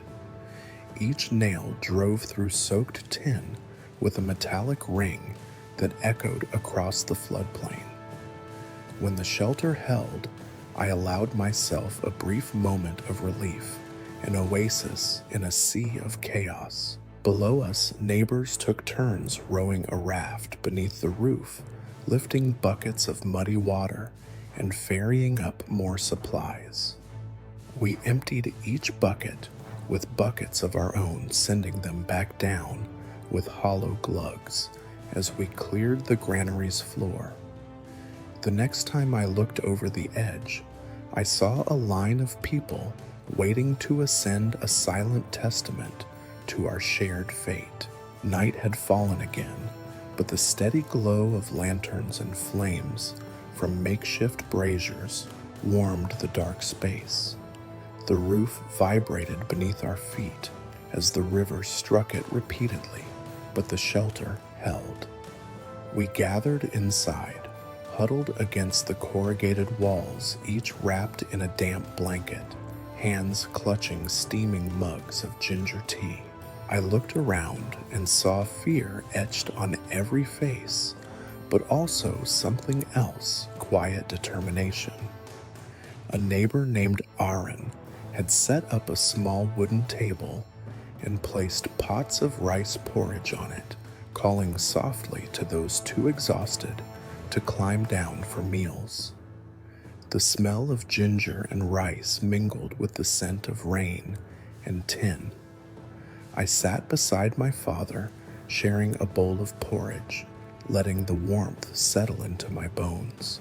In the low light, my cousin unrolled a battered family photo album. He clicked through pictures with trembling fingers, children playing by the docks, fishermen hauling nets, grandparents smiling at harvest celebrations.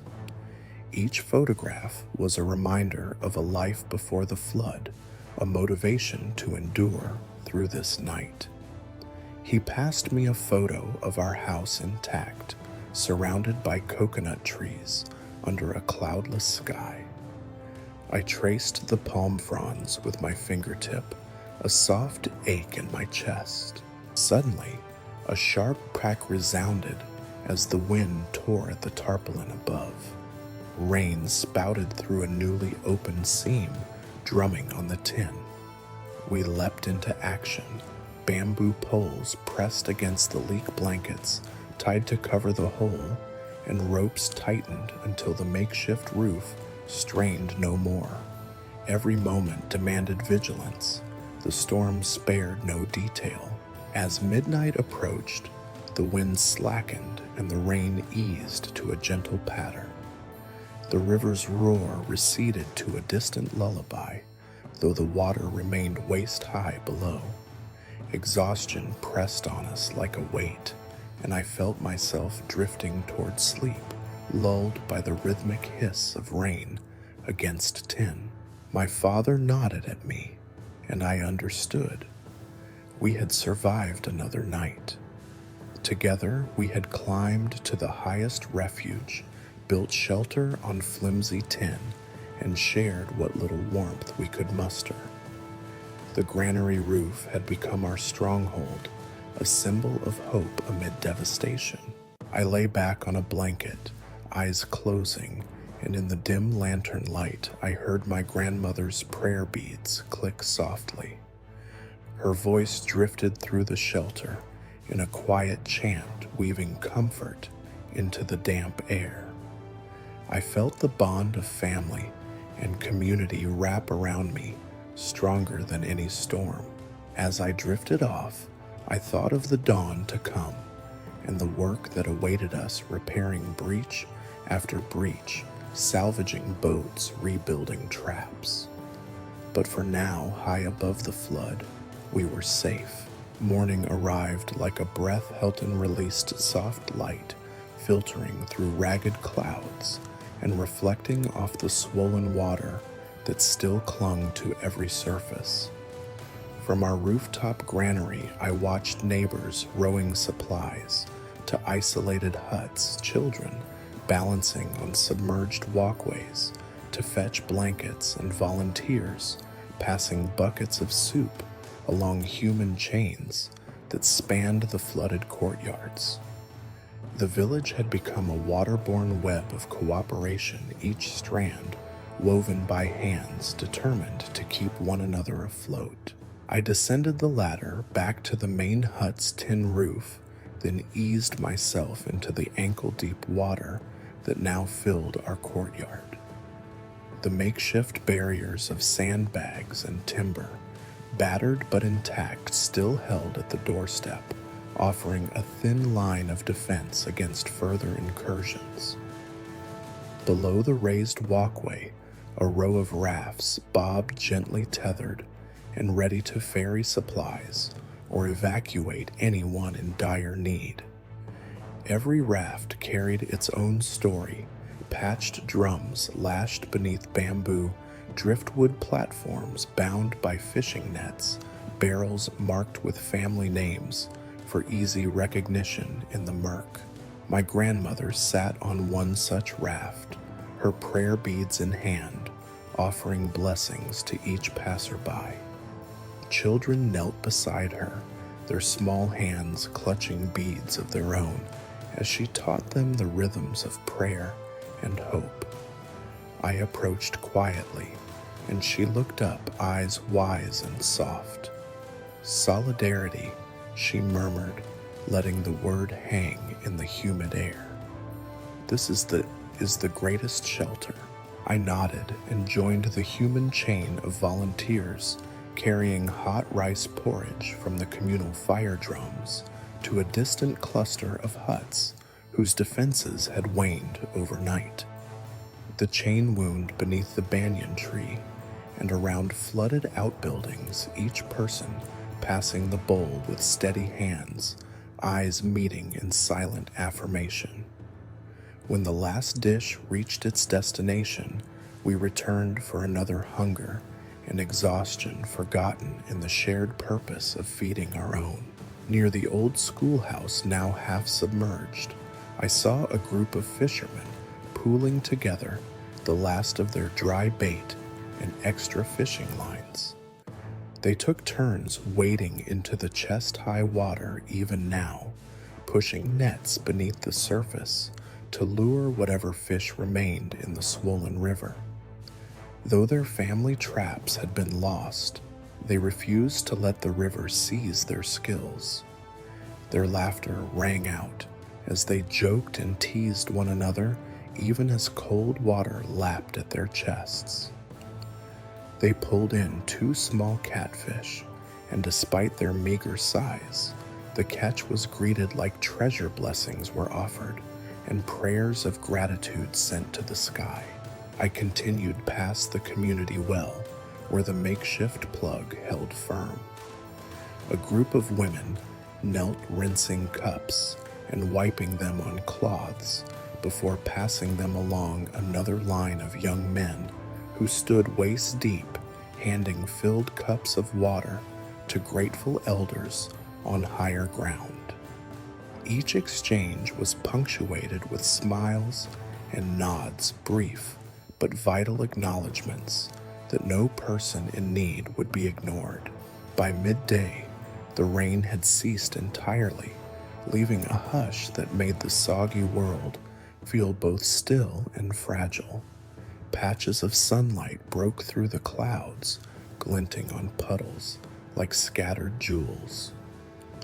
Under a battered tarp near the central fires, neighbors had erected a makeshift health station, a long plank supported by crates where herbal remedies were dispensed and minor wounds tended.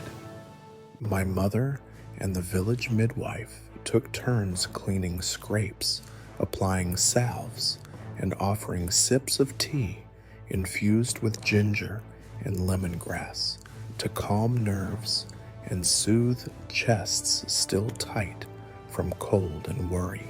I paused there for a moment, taking a steaming cup from my mother's outstretched hand.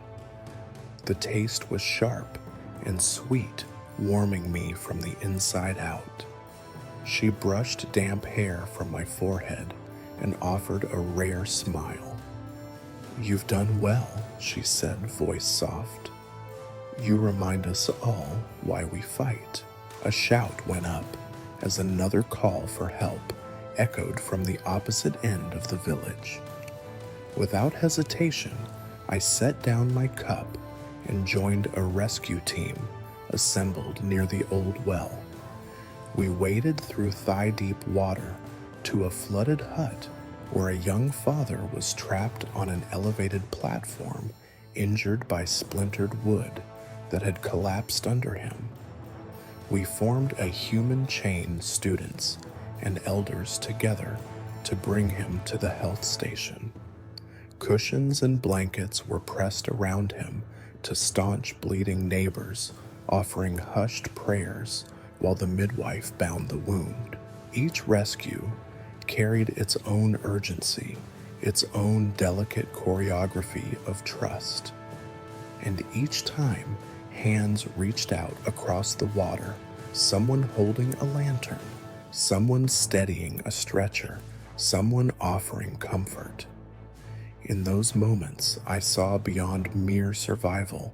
I saw the village's beating heart in action, a network of compassion that extended far wider than any sandbag barrier. By afternoon, volunteers had organized sorties to check on isolated homes, delivering rice oil blankets and medicine. Some formed carpools of rafts to transport villagers stranded on distant rooftops to the communal refuge. Others patrolled the riverbank, reinforcing weak spots and barriers, mapping breaches, and sharing information over shouts that carried above the water's hush.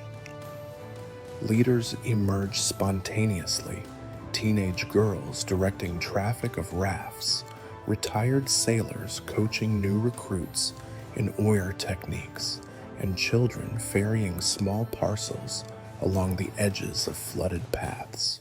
I gathered with a group of volunteers beneath the banyan tree where the Central Command had set up a board carved from driftwood. Someone had painted a rough map of the village, marking breaches and safe zones, while neighbors pressed around to offer updates. Plans were made: patrol schedules, relief distributions, and shift rotations. We spoke quietly but urgently, voices low to conserve energy and avoid startling nearby widows and infirm elders. In that circle, I felt the full weight of responsibility, but also the unbreakable bond that carried us through. My grandmother's voice drifted in soft and steady reading aloud a passage about unity from a well-worn prayer book. As I listened, I glanced at my companions' faces streaked with mud and sweat, eyes bright with determination. Each carried their own fears and fatigue, yet each stood ready to act again at the first cry of need. The sun dipped low behind the clouds, and the village exhaled once more. Fires crackled, lanterns glowed, and the water shimmered with reflected light. Under the banyan tree, neighbors shared a communal meal: rice and fish stew, sweet potatoes roasted on hot stones, and fresh tea. We ate side-by-side plates, passed from hand to hand, stories shared between smiles and nods.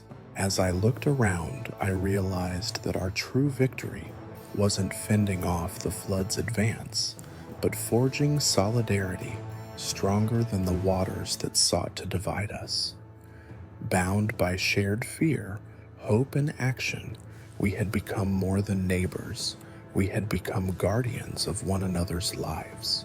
The flood still raged beyond our barriers, and tomorrow would bring fresh challenges. But tonight, in this moment of unity under the banyan's spreading limbs, I felt our village's spirit rise above the water, unwavering and luminous. By the time the second dawn broke, the flood's urgency had shifted from defense to retreat. Word had come down that a narrow wooden bridge connecting our village to the main road had buckled under the pressure of the swollen river, and now it threatened to collapse entirely. That bridge was the only overland lifeline for medical supplies, food shipments, and evacuation routes. Without it, our makeshift rafts would be the sole passage, and they couldn't carry heavy loads or travel long distances safely. My father and I set out immediately, wading through thigh-deep water toward the bridge's upstream end. The air was cool and still, the earlier deluge replaced by a hushed tension. We moved in silence, each footfall sending ripples across the murky expanse.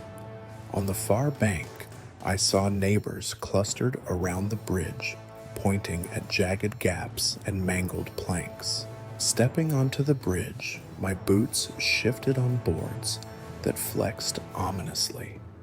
The rushing water beneath roared like an angry creature, churning logs and debris against the weakened supports. Mid-span, a great beam had snapped, leaving a yawning chasm wide enough to swallow a man. It swung drunkenly on one hinge, its cracked end splintering further with each wave's hammer. A small group of volunteers stood at the near end, arguing in low voices. One woman held a tattered map marking alternate routes, but without that bridge, every detour ran through deep, dangerous water. I approached my father.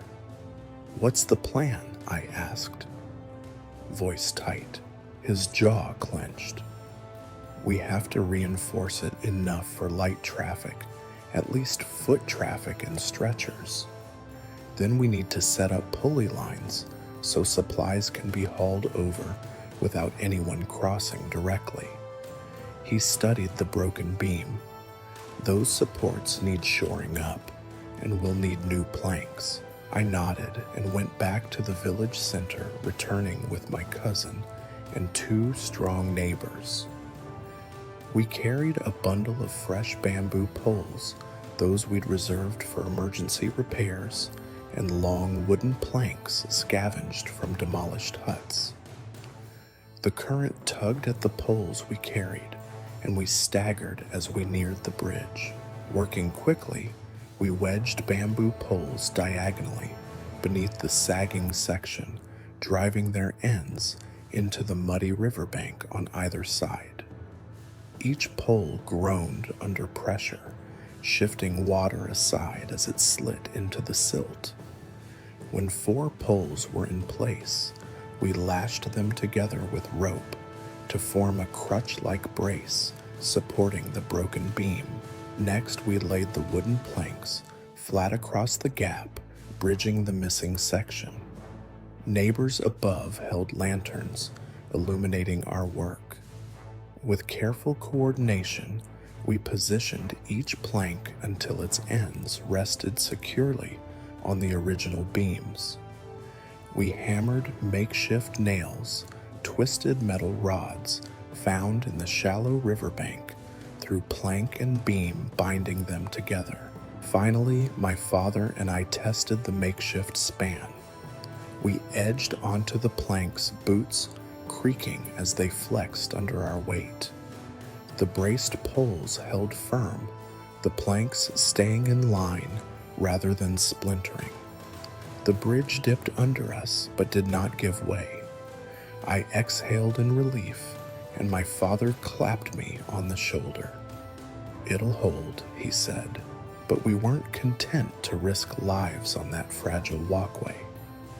Drawing on knowledge from other rescues, we rigged a pulley system, thick rope, anchored on both sides of the bridge, with a pulley block attached to a sturdy bamboo crossbeam above the gap. My cousin and I threaded rope through the pulley and secured baskets to each end, one for goods, one for empty return. With shouts that carried over the water, we practiced lifting a small bundle of rice, hoisting it smoothly across and lowering it gently on the opposite side. Word spread quickly, and soon villagers were lining up to send medical kits, blankets, and buckets of water across via pulley. A volunteer team on the far bank unloaded each basket and reloaded it with empty containers or messages to those stranded beyond. No one had to step foot on the shaky planks unless absolutely necessary. Crutches of bamboo and the pulley reduced risk. By midday, the bridge's restored function was tenuous but real. Word came through the pulley of an urgent request. A child across the river needed medicine, and the parents couldn't swim to fetch it. Without hesitation, my father offered to lead a small group across the repaired span. I insisted on joining. His eyes held gratitude and concern in equal measure. We formed a line. Neighbor at the front, then my father, then me, then the young nurse with the medicine satchel, and finally, 2 able volunteers. Each gripped the bamboo handrails we'd improvised along the bridge's edges, ropes tied to upright poles at intervals. Step by careful step, we crossed the wooden planks, flexing beneath us. I focused on the next plank, breathing steadily to keep panic at bay. Halfway across, a low rumble sounded as a section of the original beam shifted slightly. I froze. The neighbors ahead gripped the ropes tight, and the bridge trembled. Eyes locked. My father whispered, "Keep walking." Heart pounding, I obeyed, stepping onto the next plank. Each stride brought a mix of dread and determination. Failure wasn't an option. We reached the far bank and delivered the medicine. The nurse hurried off into the rising water, and the family's thankful shouts drifted back across the river. We crossed back the same way this time, every step lighter, buoyed by the knowledge that we had conquered this obstacle together. By evening, the bridge functioned as our main artery. Food, medicine, and messages flowed steadily across the pulley, and a small escort team escorted the most vulnerable individuals, pregnant women, the elderly, across the planks. Each crossing was met with cheers from villagers on either bank, a celebration of human ingenuity in the face of disaster.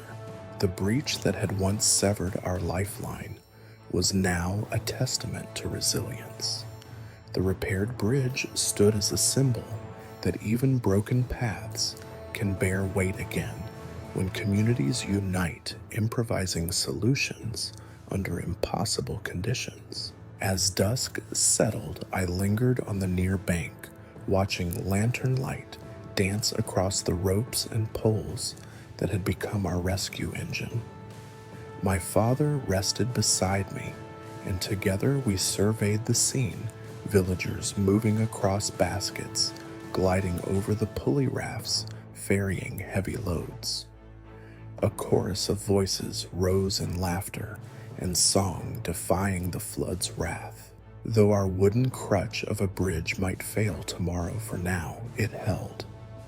And in its fragile span, I saw reflected the strength of every hand that had steadied a pole, lashed a rope, or driven a nail.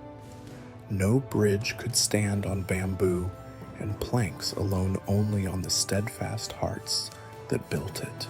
The bridge repairs held, but word spread that waters downstream had breached the last low embankment and were flooding the outer fields, cutting off even the makeshift road. Supplies dwindled, and medical teams warned that waiting for boats or rafts would take too long. My father convened a small group just before dawn, 3 able men, 2 young women, and me. Our mission was simple but perilous: swim across a deep channel, widening every hour, and reach higher ground on the far bank where an old temple terrace stood above the floodline. From there, we could signal for aid and guide supply convoys to safer staging areas. I tightened the ropes at my waist, securing a small satchel of emergency blankets and water-purifying tablets. Each of us carried a coil of rope, knotted with floating buoys, our lifeline if someone succumbed to the current. The air was chill droplets of rain still clinging to the night's final mist, and every breath felt heavy with anticipation. I looked at my father's face, stoic, determined, and nodded. We stepped off the submerged path and into waist-high water. Darkness lingered over the channel, only the dim glow of lanterns from our village reflecting on the surface. The water pressed against us, tugging at our legs, urging us back. I swallowed the urge to hesitate and plunged forward, letting the current pull me downstream until I found a momentary foothold on a submerged rock. The others followed in single-file shields of limbs parting the flow. At the channel's midpoint, the river groaned beneath a rotting wooden culvert, its collapsed timbers forming a treacherous underwater barrier. Hidden logs snagged my arm as I swam past. Panic flared, but I forced calm twisting free and resurfacing with a gasp. I reached for the rope I carried and tossed it toward my cousin, who lay face down against the current, using both arms to hold position. He caught the line fingers numb, and we exchanged a brief, fierce nod, assurance that neither would let go.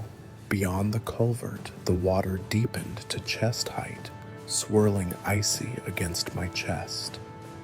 Each step felt like wading through molten metal, every movement requiring conscious effort.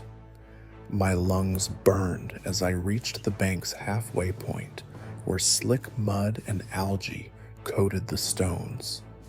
I braced my foot against the bank and heaved my body upward, heart pounding with exertion.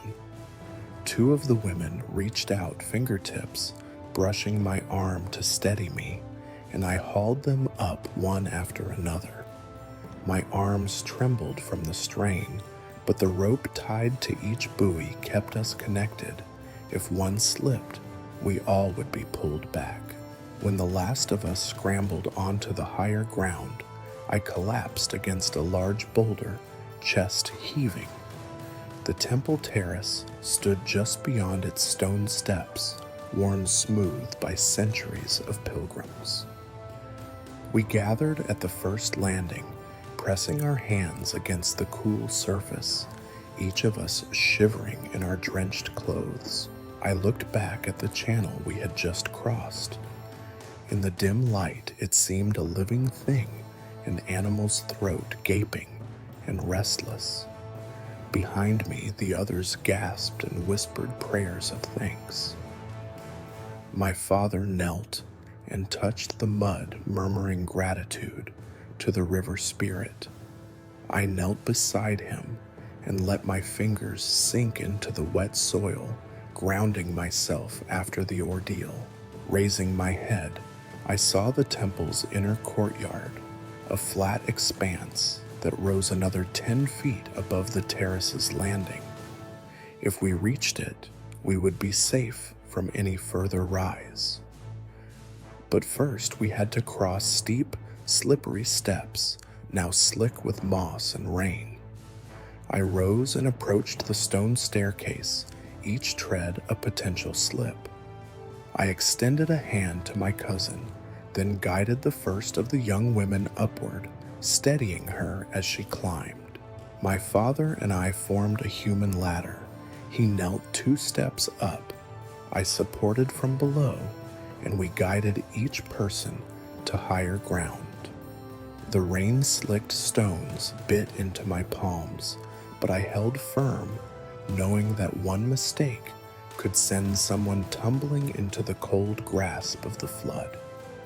When the final 2 women reached the courtyard floor, I exhaled in relief, shoulders sagging for the first time since we set out. We gathered beneath the temple's open pavilion, where an ancient statue of a river deity watched over us with serene carved eyes. Lanterns are hung from its eaves, and we lit them one by one, holding small candles to each wick. Their glow reflected in our exhausted faces as we huddled in a circle, using our emergency blankets to stave off the chill. My father produced a small wooden flute and played a few solemn notes, a ritual to honor the river's power and ask for continued safe passage for our people. As light strengthened, we surveyed the surrounding landscape. The terrace offered a panoramic view, swirling currents where fields once lay green, the broken bridge upstream, and beyond that, islands of rooftops, where neighbors still clung to rooftops or tree branches. From our vantage point, we could see paths of highest ground, thin ridges, where supply convoys could land rafts or boats could anchor. It was this knowledge we had risked our lives to obtain. My cousin unpacked a small notebook and began sketching a map, marking the deep channel's location and plotting the safest route across higher ground. The young women helped by peering through the lens of a salvaged binoculars pointing out distant landmarks, the banyan tree, the old schoolhouse, the granary roof we once occupied. Every detail fettered the slightest misstep could cost lives. We spent the morning mapping and marking routes, tying lengths of rope across steps to guide those who might follow. Each time a local volunteer climbed up, we pointed them toward safe ledges and staked ropes to handholds where the rock was steepest. A small group of teenagers arrived breathless but resolute, offering to carry messages and mark paths with strips of cloth tied to branches. I handed them the remaining buoys and rope coils, and they waded back down to stake markers along the route. By midday, our terrace served as an impromptu command post.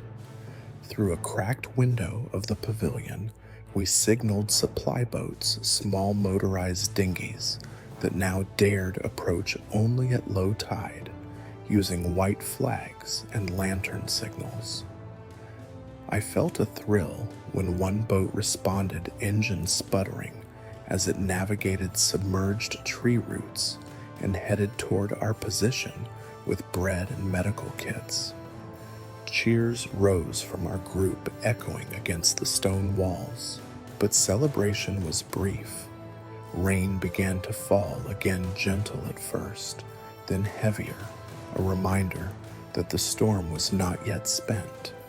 Water seeped through cracks in the terrace's stone floor, pooling in shallow rivulets that ran toward the steps. My clothes were still wet, and I shivered as droplets splashed my face. I turned to my father, whose expression mirrored my own mix of relief and apprehension. "We did what we set out to do," he said. "Now we must guide the rest." His voice was soft but firm. Around us, the volunteers prepared to descend, following our rope markers into the channel and across the river. Each took a moment to rest, pressing a hand to the rope that would lead them as sure as any guide. Then, one by one, they slipped into the water and disappeared downstream. I watched until the last figure vanished into the channel's murk, heart clenched with worry and pride. Turning back to the temple pavilion, I noticed the statue's carved lips seemed to smile in approval, as if the river deity acknowledged our courage. My cousin folded the sketch map and handed it to me. "For the next team," he said, voice tired but steady. I nodded, tucking it into my satchel. Around us, the volunteers regrouped, laying stretchers against the stone columns, unpacking dry rations, and distributing blankets. Children huddled under ropes, hanging like garlands, watching with wide eyes. The old temple terrace, once a place of worship and festival, had become a beacon of hope and a crossroads for survival. As I surveyed the scene, I felt a fierce gratitude for the knowledge we had risked our lives to gather for the ropes and buoys that tethered us to safety, and above all for the resolve that drove us into the flood's darkest currents. We had fought with sandbags, shored up bridges, and now we had swum through the river's heart. Each act of courage had carried us farther from danger and closer to a future we could rebuild. I pressed my hand to the carved stone, resting my forehead against it in silent thanks. The rain continued to fall, but here on this ancient terrace, I knew we could endure. Night fell in smoky tendrils as the temple terrace settled into an uneasy calm. A line of braziers, upturned metal drums filled with coals, cast flickering light across the ancient stone floor, throwing long shadows that danced against the carved columns. Survivors draped in wet blankets gathered in a loose circle around the flames, faces etched by exhaustion and relief. I sat beside my grandmother, whose prayer beads clicked softly in time, with the coals crackle, and watched neighbors choose to speak one by one, sharing their stories of loss and hope. First was Arun, the young fisherman, who had lost his boat and half his nets. He rose, shoulders slumped under a sodden jacket, and spoke quietly of the first monstrous wave that slammed his vessel against the dock. He described the roar of splintering wood, the sky split by lightning, and the moment his netting tore free, spilling his livelihood into the current. As he spoke, I saw tears glisten in his eyes, but he ended with a wry smile. I caught nothing, but I learned that I can swim when I have to. Next came Mrs. Leela, still nursing a bruised leg, who had been trapped in her flooded hut. She recounted the terror of dark water rising around her table, the weight of fallen beams, and the fear that her bones would break before help arrived. Her voice wavered, but she steadied herself on the curb of the terrace, looking out at the reflection of the flames on water. But I felt hands, so many hands, lifting me up, she said, voice gaining strength.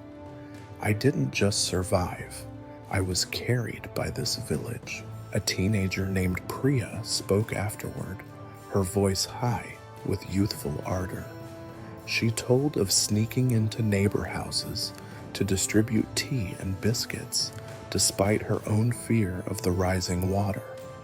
She laughed as she described her boots leaking and her skirt draped over her arms like a child's cape. When she finished, she looked around at the adults with bold eyes and said, "It felt good to help, like I was making the flood less scary." One by one, stories emerged. A couple who had rowed a raft through a collapsing bamboo grove, an elder who preserved village medicine by baling it in barrels, a teacher who used floating desks to conduct impromptu classes for trapped children. Within each tale, the circle tightened, a tapestry woven from shared struggle and solidarity. The flames grew smaller as the night deepened, yet no one wanted to stop. When it was my turn, I rose, gaze settling on the silent statue of the river deity in the temple's alcove. I spoke of my childhood fear, of floods, of the nightmarish memory of our canoe splitting in the eddies, and of how that fear had transfixed me even as I fortified barriers and built rafts. I told them of each pounding wave, each splintered pole, and how I had learned to stand firm in the storm. I admitted that sometimes I was terrified all over again, but that terror had guided me to act, to protect, and to save. Tonight, I said, voice steady, I realized that courage, it isn't the absence of fear, but the choice to face it. Silence fell, broken only by the coal's soft hiss. My grandmother laid a hand on my shoulder, and in that gesture, I felt both her pride and her relief. She nodded at the crowd, and one by one, survivors reached out, slapping my back, shaking my hand, offering mumbled thanks. In that moment, I understood that our stories were more than memories. They were beacons of hope, proof that the flood could break things, but not break us. The circle broke as embers dimmed.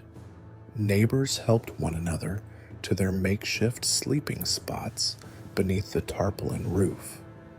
I sank onto a cool stone step, breathless from the emotion of sharing and listening. Around me, the temple terrace held our stories in its carved walls, the echo of each voice a testament to survival loss and the bonds that rose stronger than any floodwater. As I lay back on a pile of blankets, the last coals glowed orange before sinking into ash. I closed my eyes, the voices of my neighbors, Arun's quiet grin, Mrs. Leela's firm resolve, Priya's youthful laughter mingling like a lullaby. The flood raged on beyond the terrace, but here by the flickering flame, I felt we had won a different kind of battle, the one against despair. Morning arrived slowly, as if the world itself were uncertain it could bear the light. I woke to a soft gray glow seeping through the temple pavilion's tarpaulin roof, filtering into the courtyard like faint promise. The braziers had burned low and cold, and the damp stone beneath me still carried the weight of last night's vigil.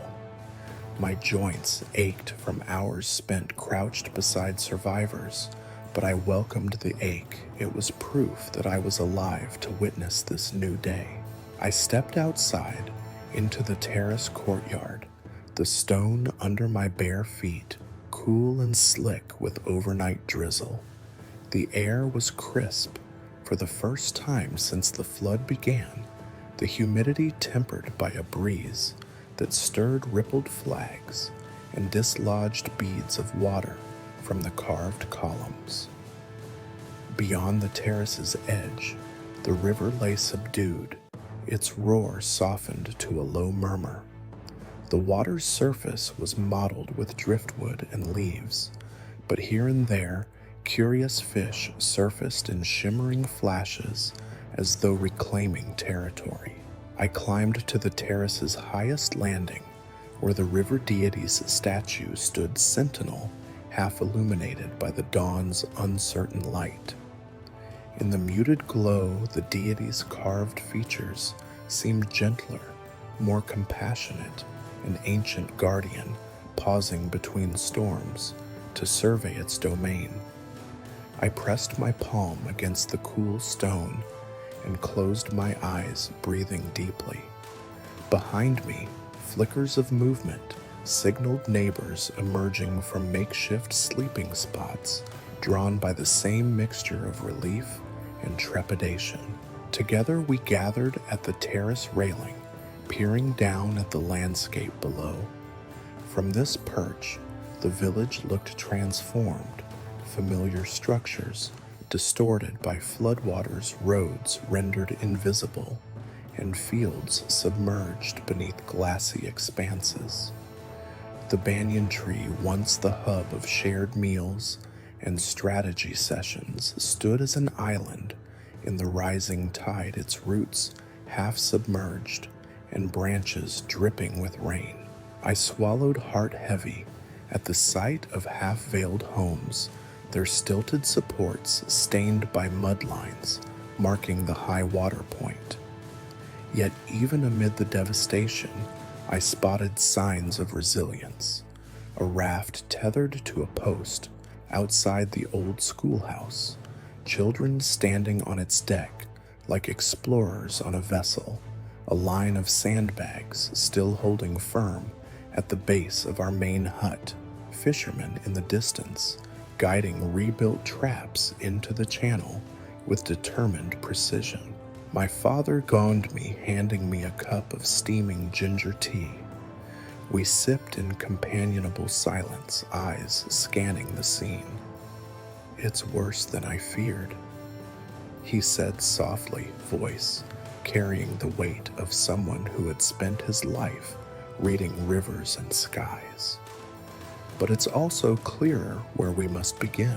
I nodded, tracing with my gaze a path that wound from the temple down to the submerged docks and then out along the broken bridge. Supply lines, I whispered. We need to secure every route while the water holds. Behind us, volunteers stirred teams, assembling beneath the pavilion, checking maps and stockpiles. I spotted the teenager, Priya, briefing a group on ration distribution. Arun gathered fishing nets in the rafters. Mrs. Leela, invigorated by the cool air, was distributing clean bandages from a canvas pack. Each familiar face mirrored my own determination. The flood had defined us, but we would define how we recovered. I looked again at the landscape.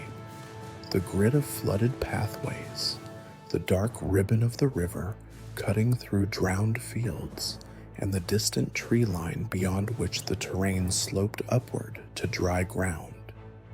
The monsoon skies remained overcast, but there was no rain, just a light mist that hovered above the water's surface, lending the scene a dreamlike quality. It was as if the world held its breath, pausing before plunging back into chaos or lifting us all toward reconstruction. My father set down his empty cup and stepped to the railing. We'll need to mark every safe path from here, he said, voice resolute, and restore as many connection points as possible. He tapped the carved beam beside him. This temple gave us refuge. Now it must guide our recovery. I squared my shoulders, feeling the same resolve pulse through me. I'll coordinate the relays, I said. We'll map safe crossings and collapse only what we must, the preserving platforms and rafts where they still hold. He nodded solemn approval in his dark eyes. Good. Then gather the team. I turned, striding back toward the central pavilion, where a driftwood table held the surviving maps updated with last night's reconnaissance. Neighbors hovered with pens and cloth markers ready to lay new routes across the floodplain.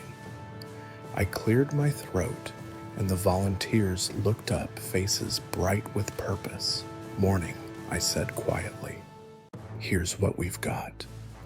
I pointed to the notebook sketches from the temple terrace, the channel crossing the patched bridge, and the rafts anchored below.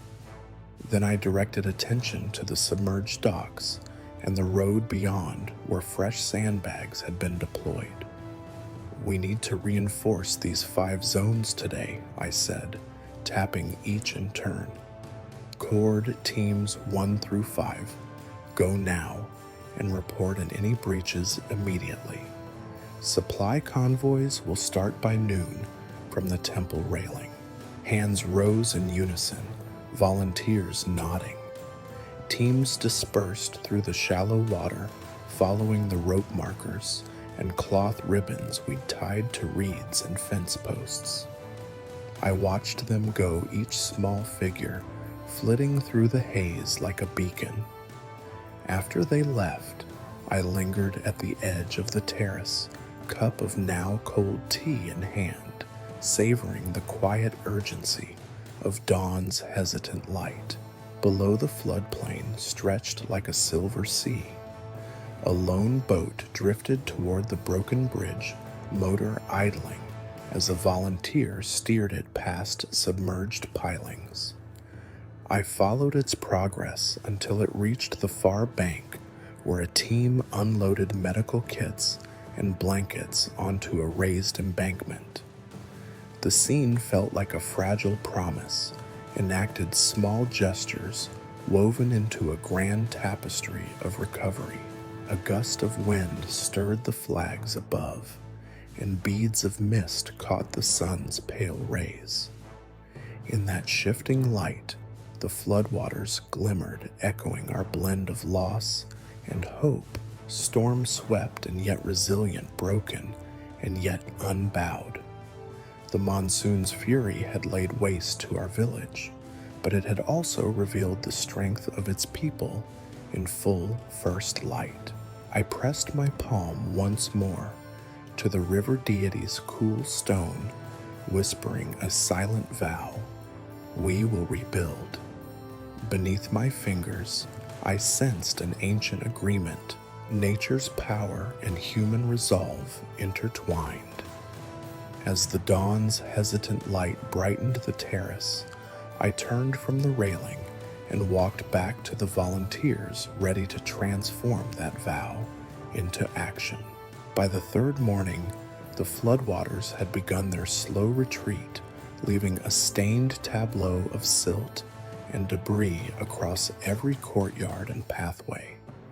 The river's murmur no longer threatened to overturn our barriers.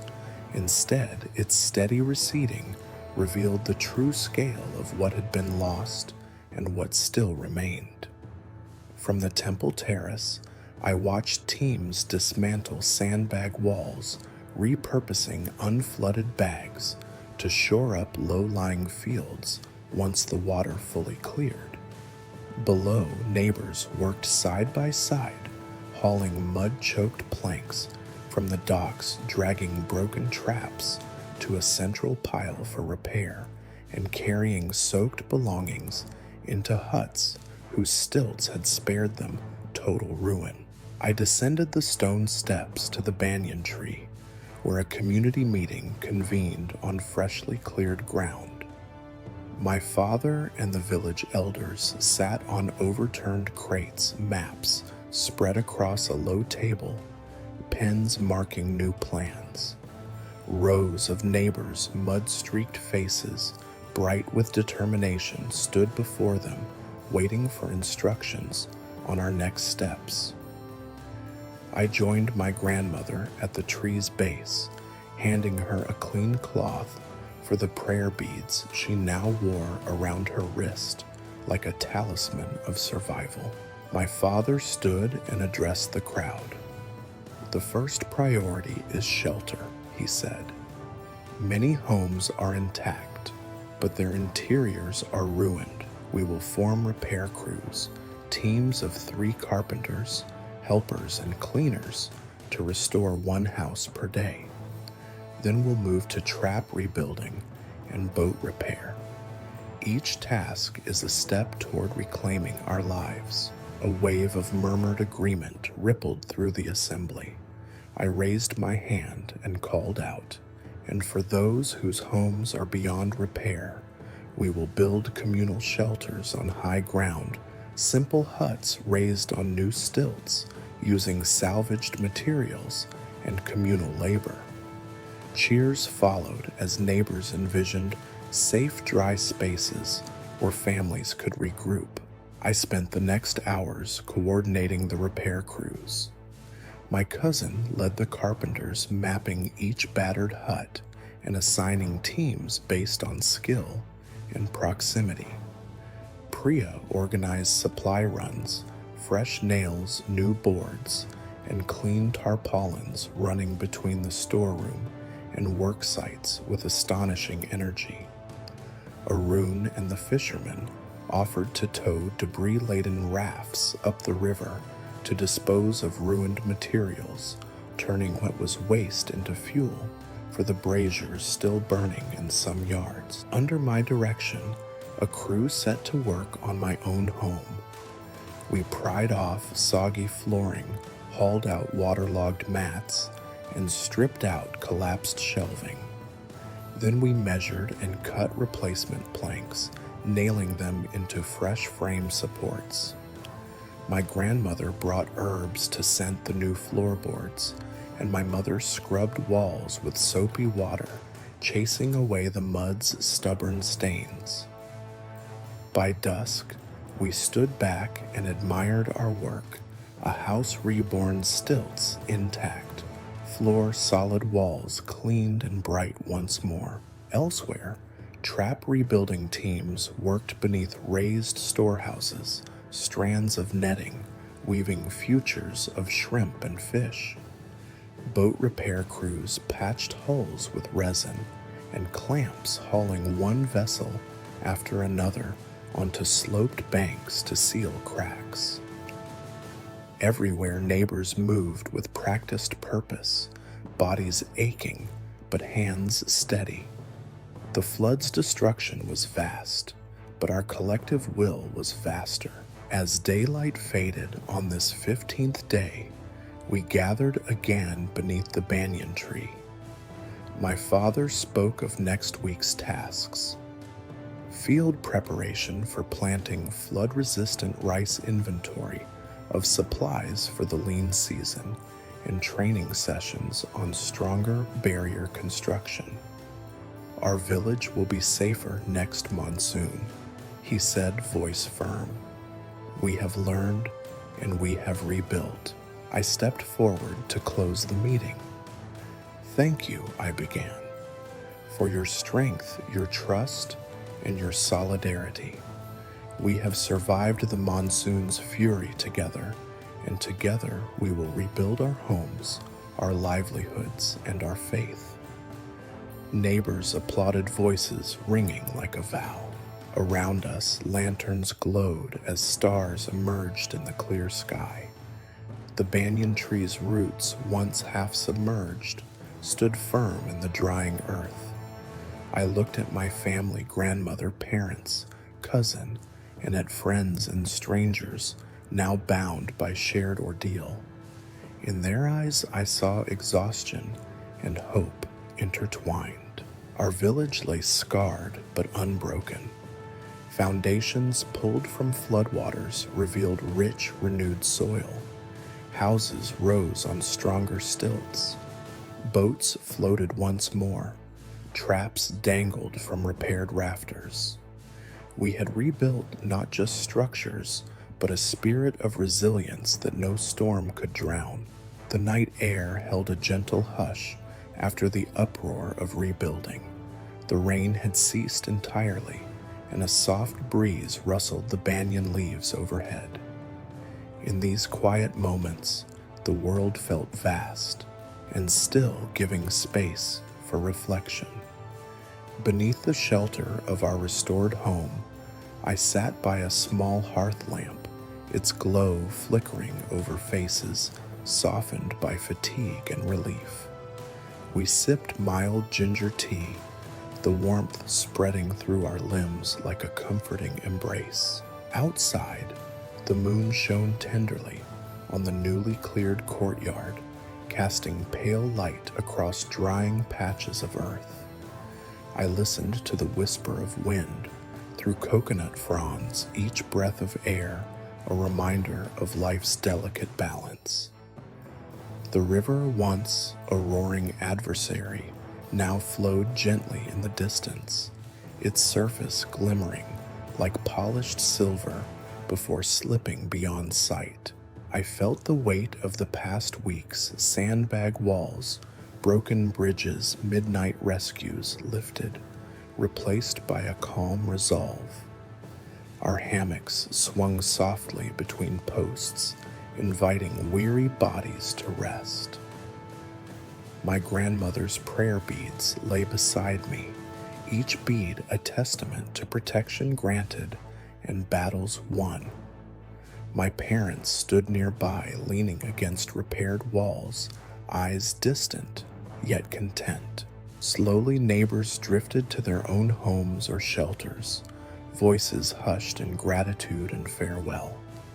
The village exhaled as one, carrying with it a quiet confidence that we had survived nature's trial and learned its lessons well. In the soft glow of lanterns, each home stood as a beacon of hope, structures rebuilt, not just with timber and nails, but with unwavering determination and collective care. I closed my eyes, letting the lamp's warmth and the night's gentle chorus cradle me. Tomorrow would bring new tasks, but tonight, under the moon's serene watch, we rested. The monsoon's fury had passed, and in its wake we found not only destruction, but the fertile ground for renewal, both of our land and our spirits.